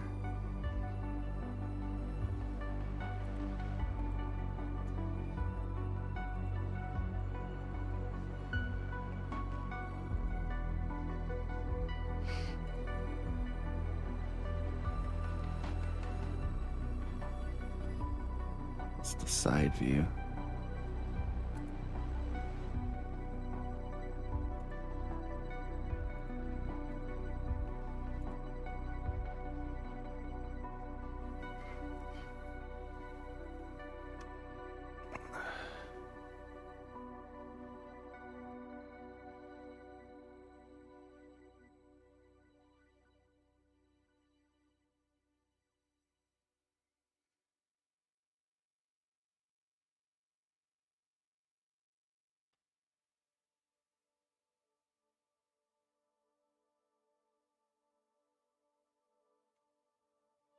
A tiny picture is worth 1,000 words. Hey, look at that. Just make a tiny picture and you got 2 days worth of work done. Easy peasy.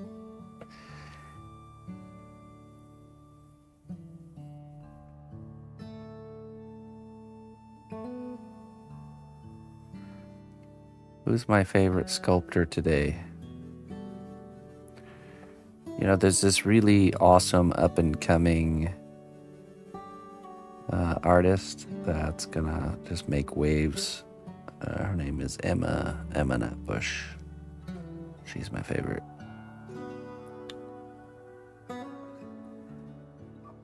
Yeah, honestly, to be honest, I don't really look at I'm not really like up to date and like following actively other artists, other sculptors. Not that I'm not interested, or, you know, it's just I just don't have time for it. I know they all feel the same way, I'm sure, but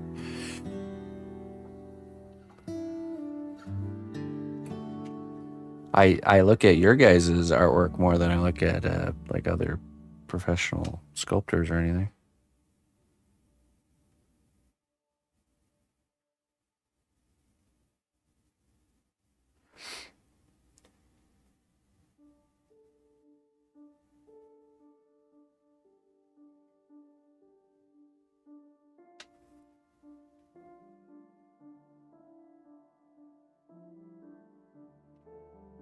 Okay, so this actually goes a little bit more.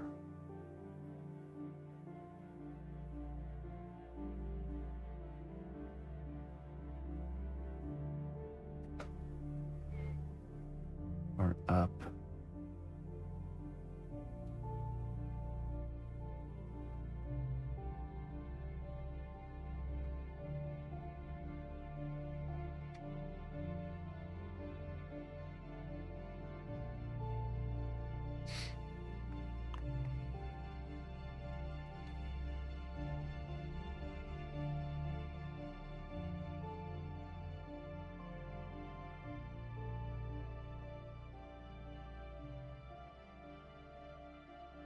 Oh yeah. Probably not. I think probably if we can grow our YouTube channel, for sure. I'm not sure I'm even on the radar. I know I'm on the radar of a few of them, but you always have to imagine collabs and things like that are like something that needs to be mutually beneficial. You know what I mean? So I suppose I could offer, maybe sculpting insight, but usually they're probably looking for people that have bigger or similar size YouTube channels to do collaborative work with, to kind of circulate audiences and stuff.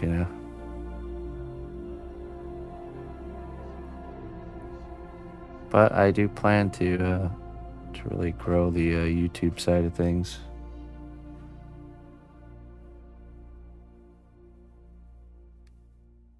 It can be, yeah, it sure can be, but I think more likely though it's you know, trying to everybody's trying to grow, everybody's trying to improve what they got, which is good. It's a good thing. It's not a bad thing. Have to have something to bring to the table, you know what I mean?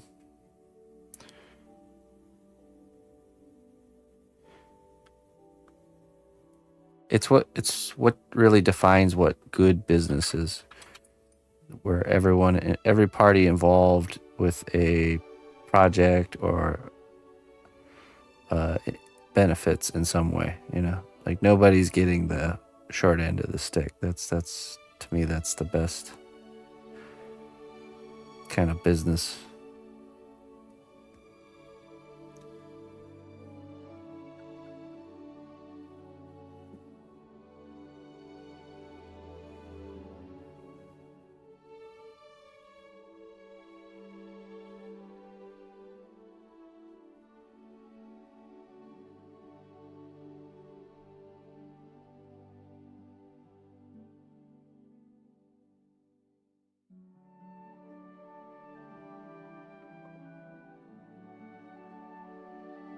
Share the load, as Samwise said.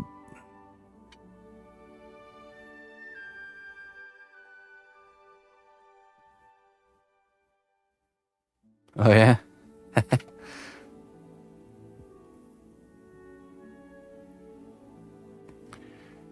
I've seen more ridiculous things be popular on the internet, so go for it.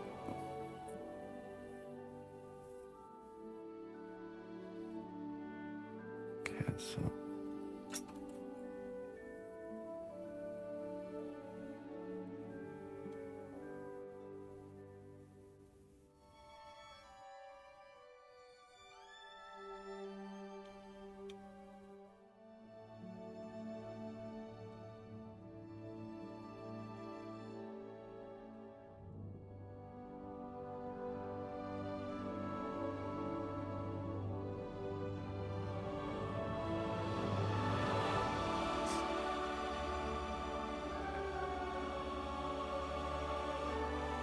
subscribed at tier 3. Gifted 300 subscriptions on the spot.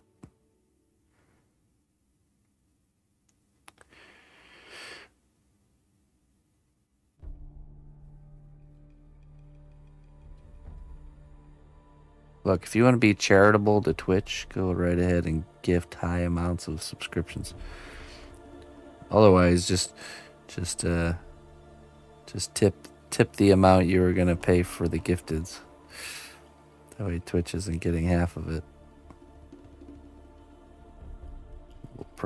Little pro tip there.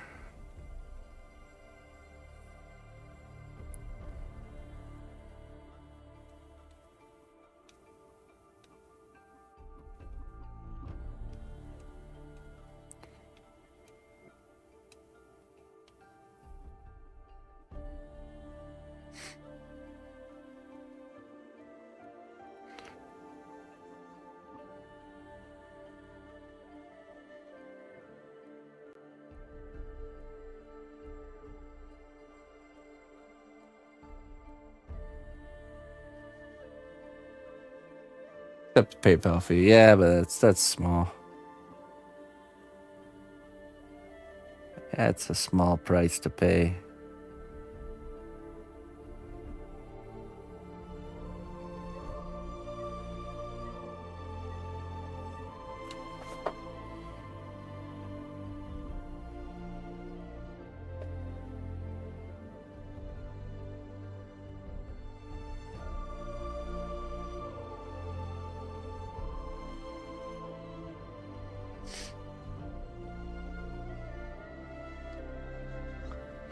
Overseas shipping.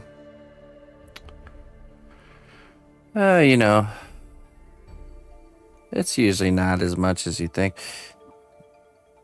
Actually, I just did ship something to France. I think that was like $50 with the insurance.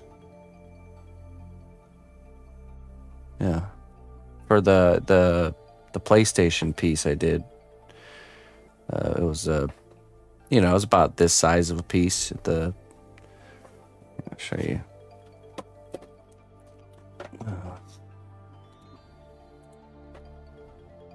Norman Reedus. Is that in our gallery? It probably is. Let's go to Instagram.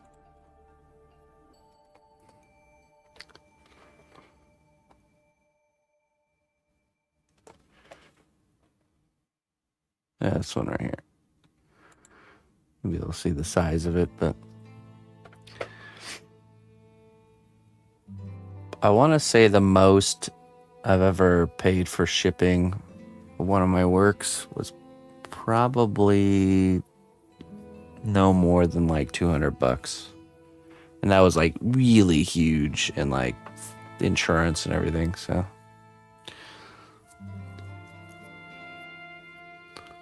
I've had to ship things before where there wasn't a box I could buy that was big enough, so I actually bought two of the biggest boxes I could buy and like hot glued them together in some weird contraption. We'll make it work.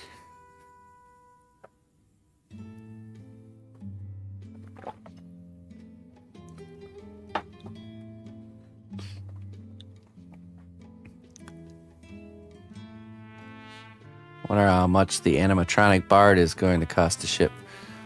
If someone commissions the animatronic bard, I think they'll have the pocket for the shipping fee on it. That's the real reality too, you know. So. Usually, definitely the shipping cost is nothing compared to the actual cost to make the thing. So.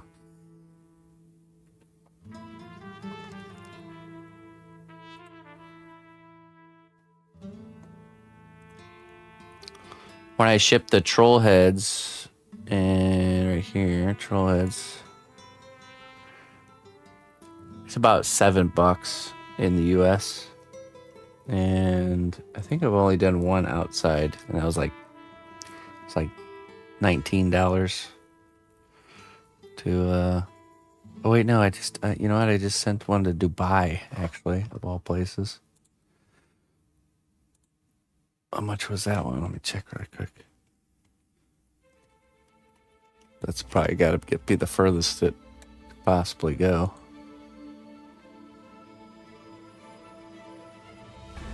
Let me see here.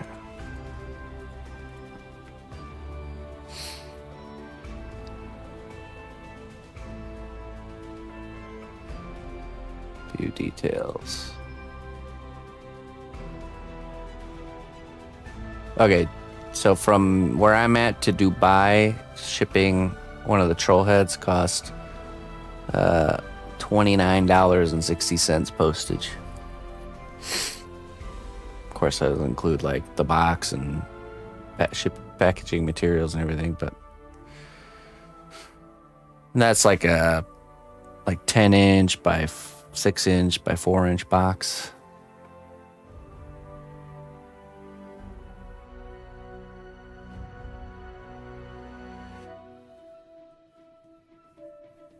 that's far. So seems like that's probably the cap. So anywhere between like probably $12 and $29.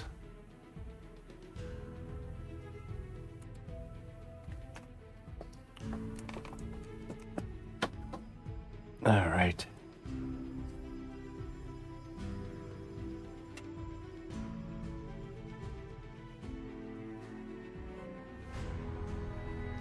$10 to ship a chess set from one side of the U.S. to the other. Yeah. Hey, what's up, Sarah? How you doing?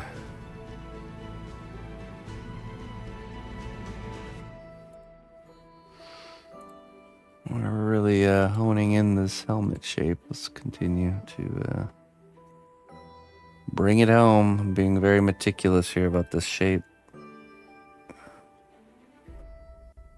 This needs to go more.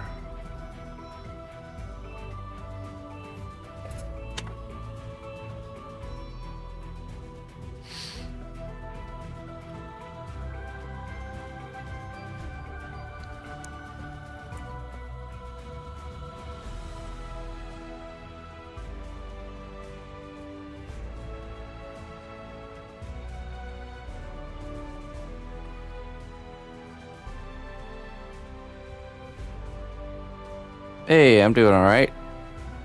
I'm all zapped up on coffee, so I'm good. No sleepies here.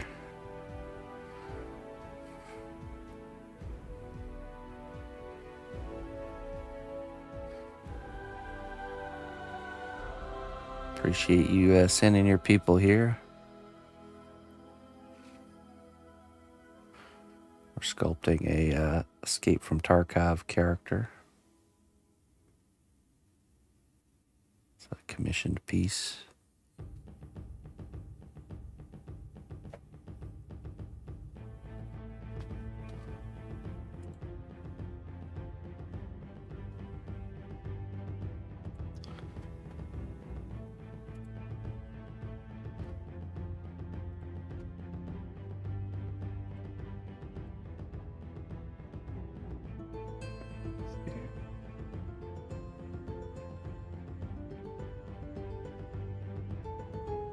Oops.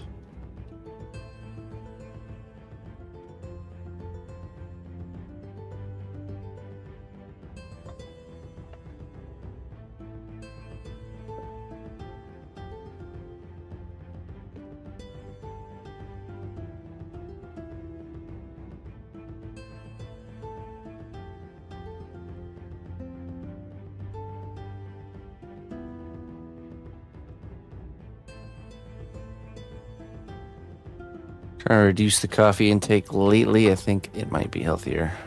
I had a bloodstream as opposed to a coffee stream. Yeah, right. Yeah, I hear you on that. I have phases where I definitely will fast, or if not, reduce my intake, but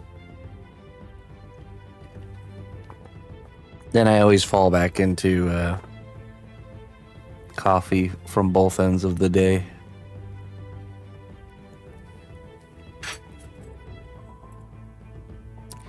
And round we go.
Well, this particular process is very much a back and forth game.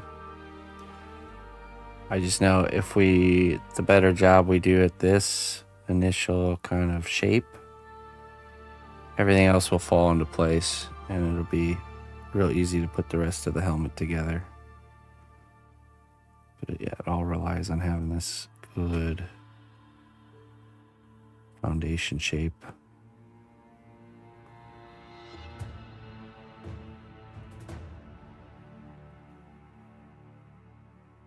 Definitely feeling much better about this shape we have here than the one we had when we started.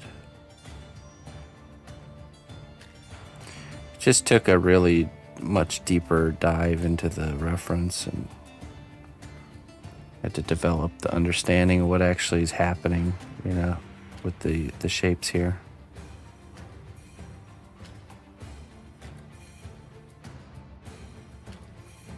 Like where the planes are and how does it all go together.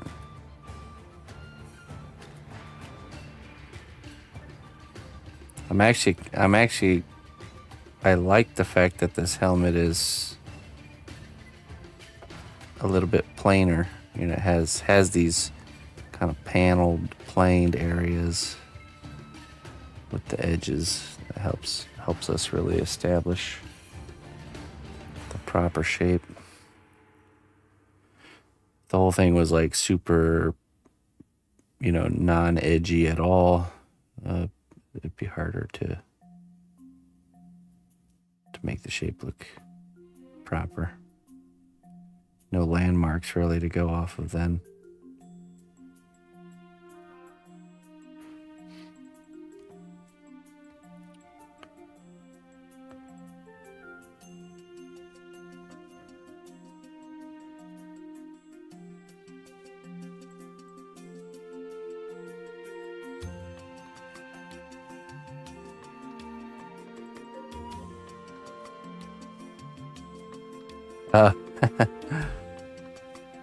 Do it. Do the thing you're afraid of. On the other side of the fear is improvement.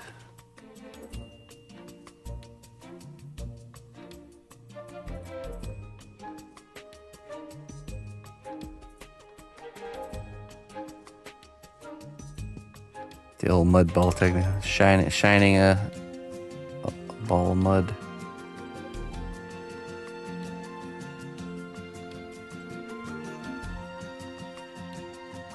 I think that's what threw me off too, is I put in these like sketched ears, which are not in the right position, or not where they should be. That's what's really thrown a lot of this off. That's probably what threw me off to begin with. So I was using the ears as a landmark. Yeah.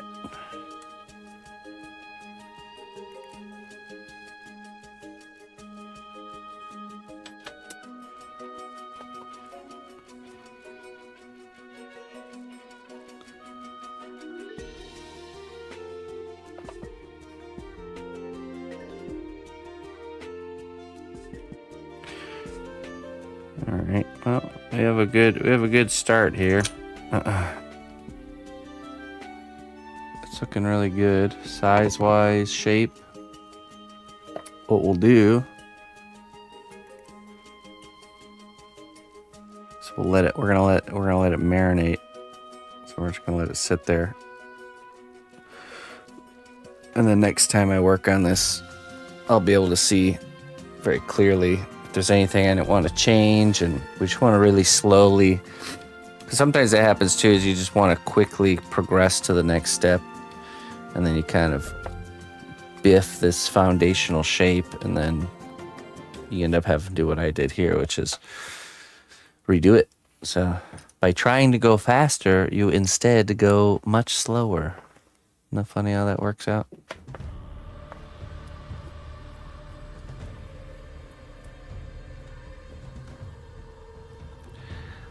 by trying to spend less money, you end up spending more. By trying to go faster, you end up going slower.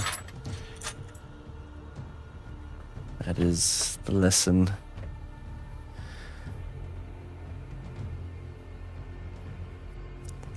I just prefer to stay in the slowest mode, in which I do nothing. Well, that leads to its own set of problems, doesn't it? There are consequences.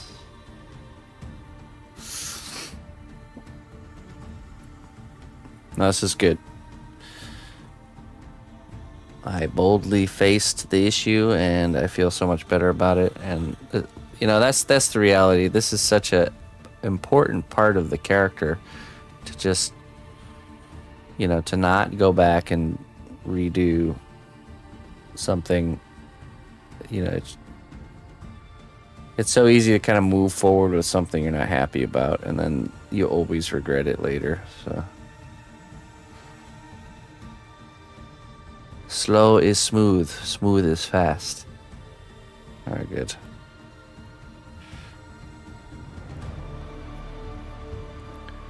That's right.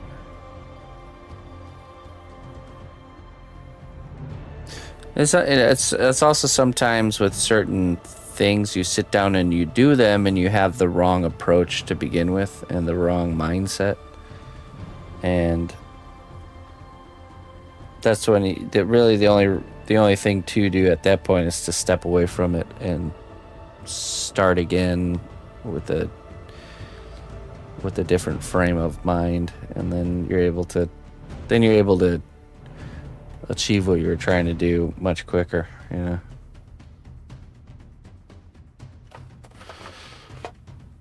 Yeah, I'm liking that. Okay, cool. All right, ladies and gentlemen, thank you so much for joining me this evening. It's been kind of didn't seem like we got a lot done, but this is a big step, so a big part of the character.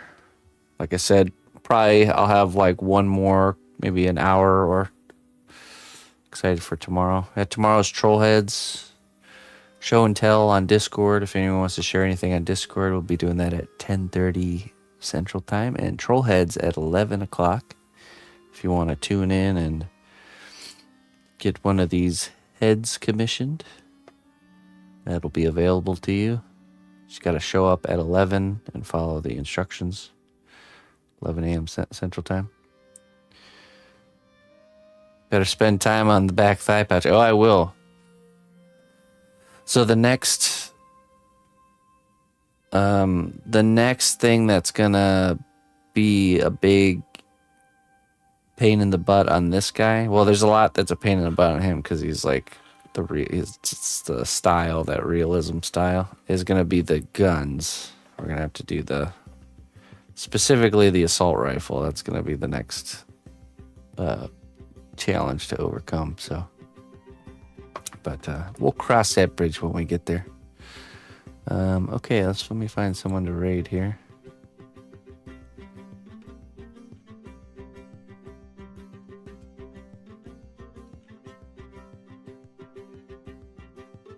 Let's see what we got.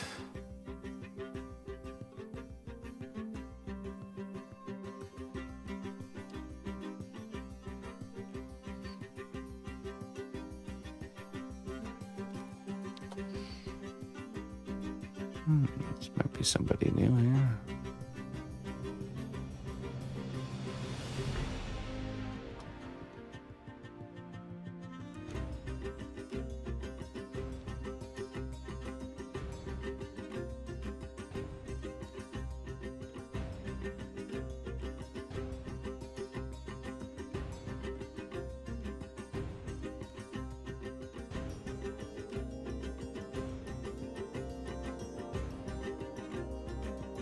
There's someone doing a Death Stranding 2 painting.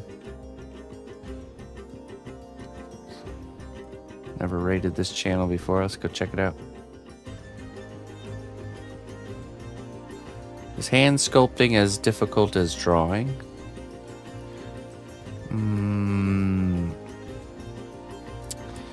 I don't know. I don't really draw, so it's hard to say. I think there's different challenges with drawing. Clayton could say. Clayton says yes, because Clayton's done drawing and sculpting. There's definitely different problems you face with drawing and sculpting. So, different set of challenges. Yeah, I can't say for sure because I don't really draw. So, okay, let's get this going. Hey, what's up, Heidi?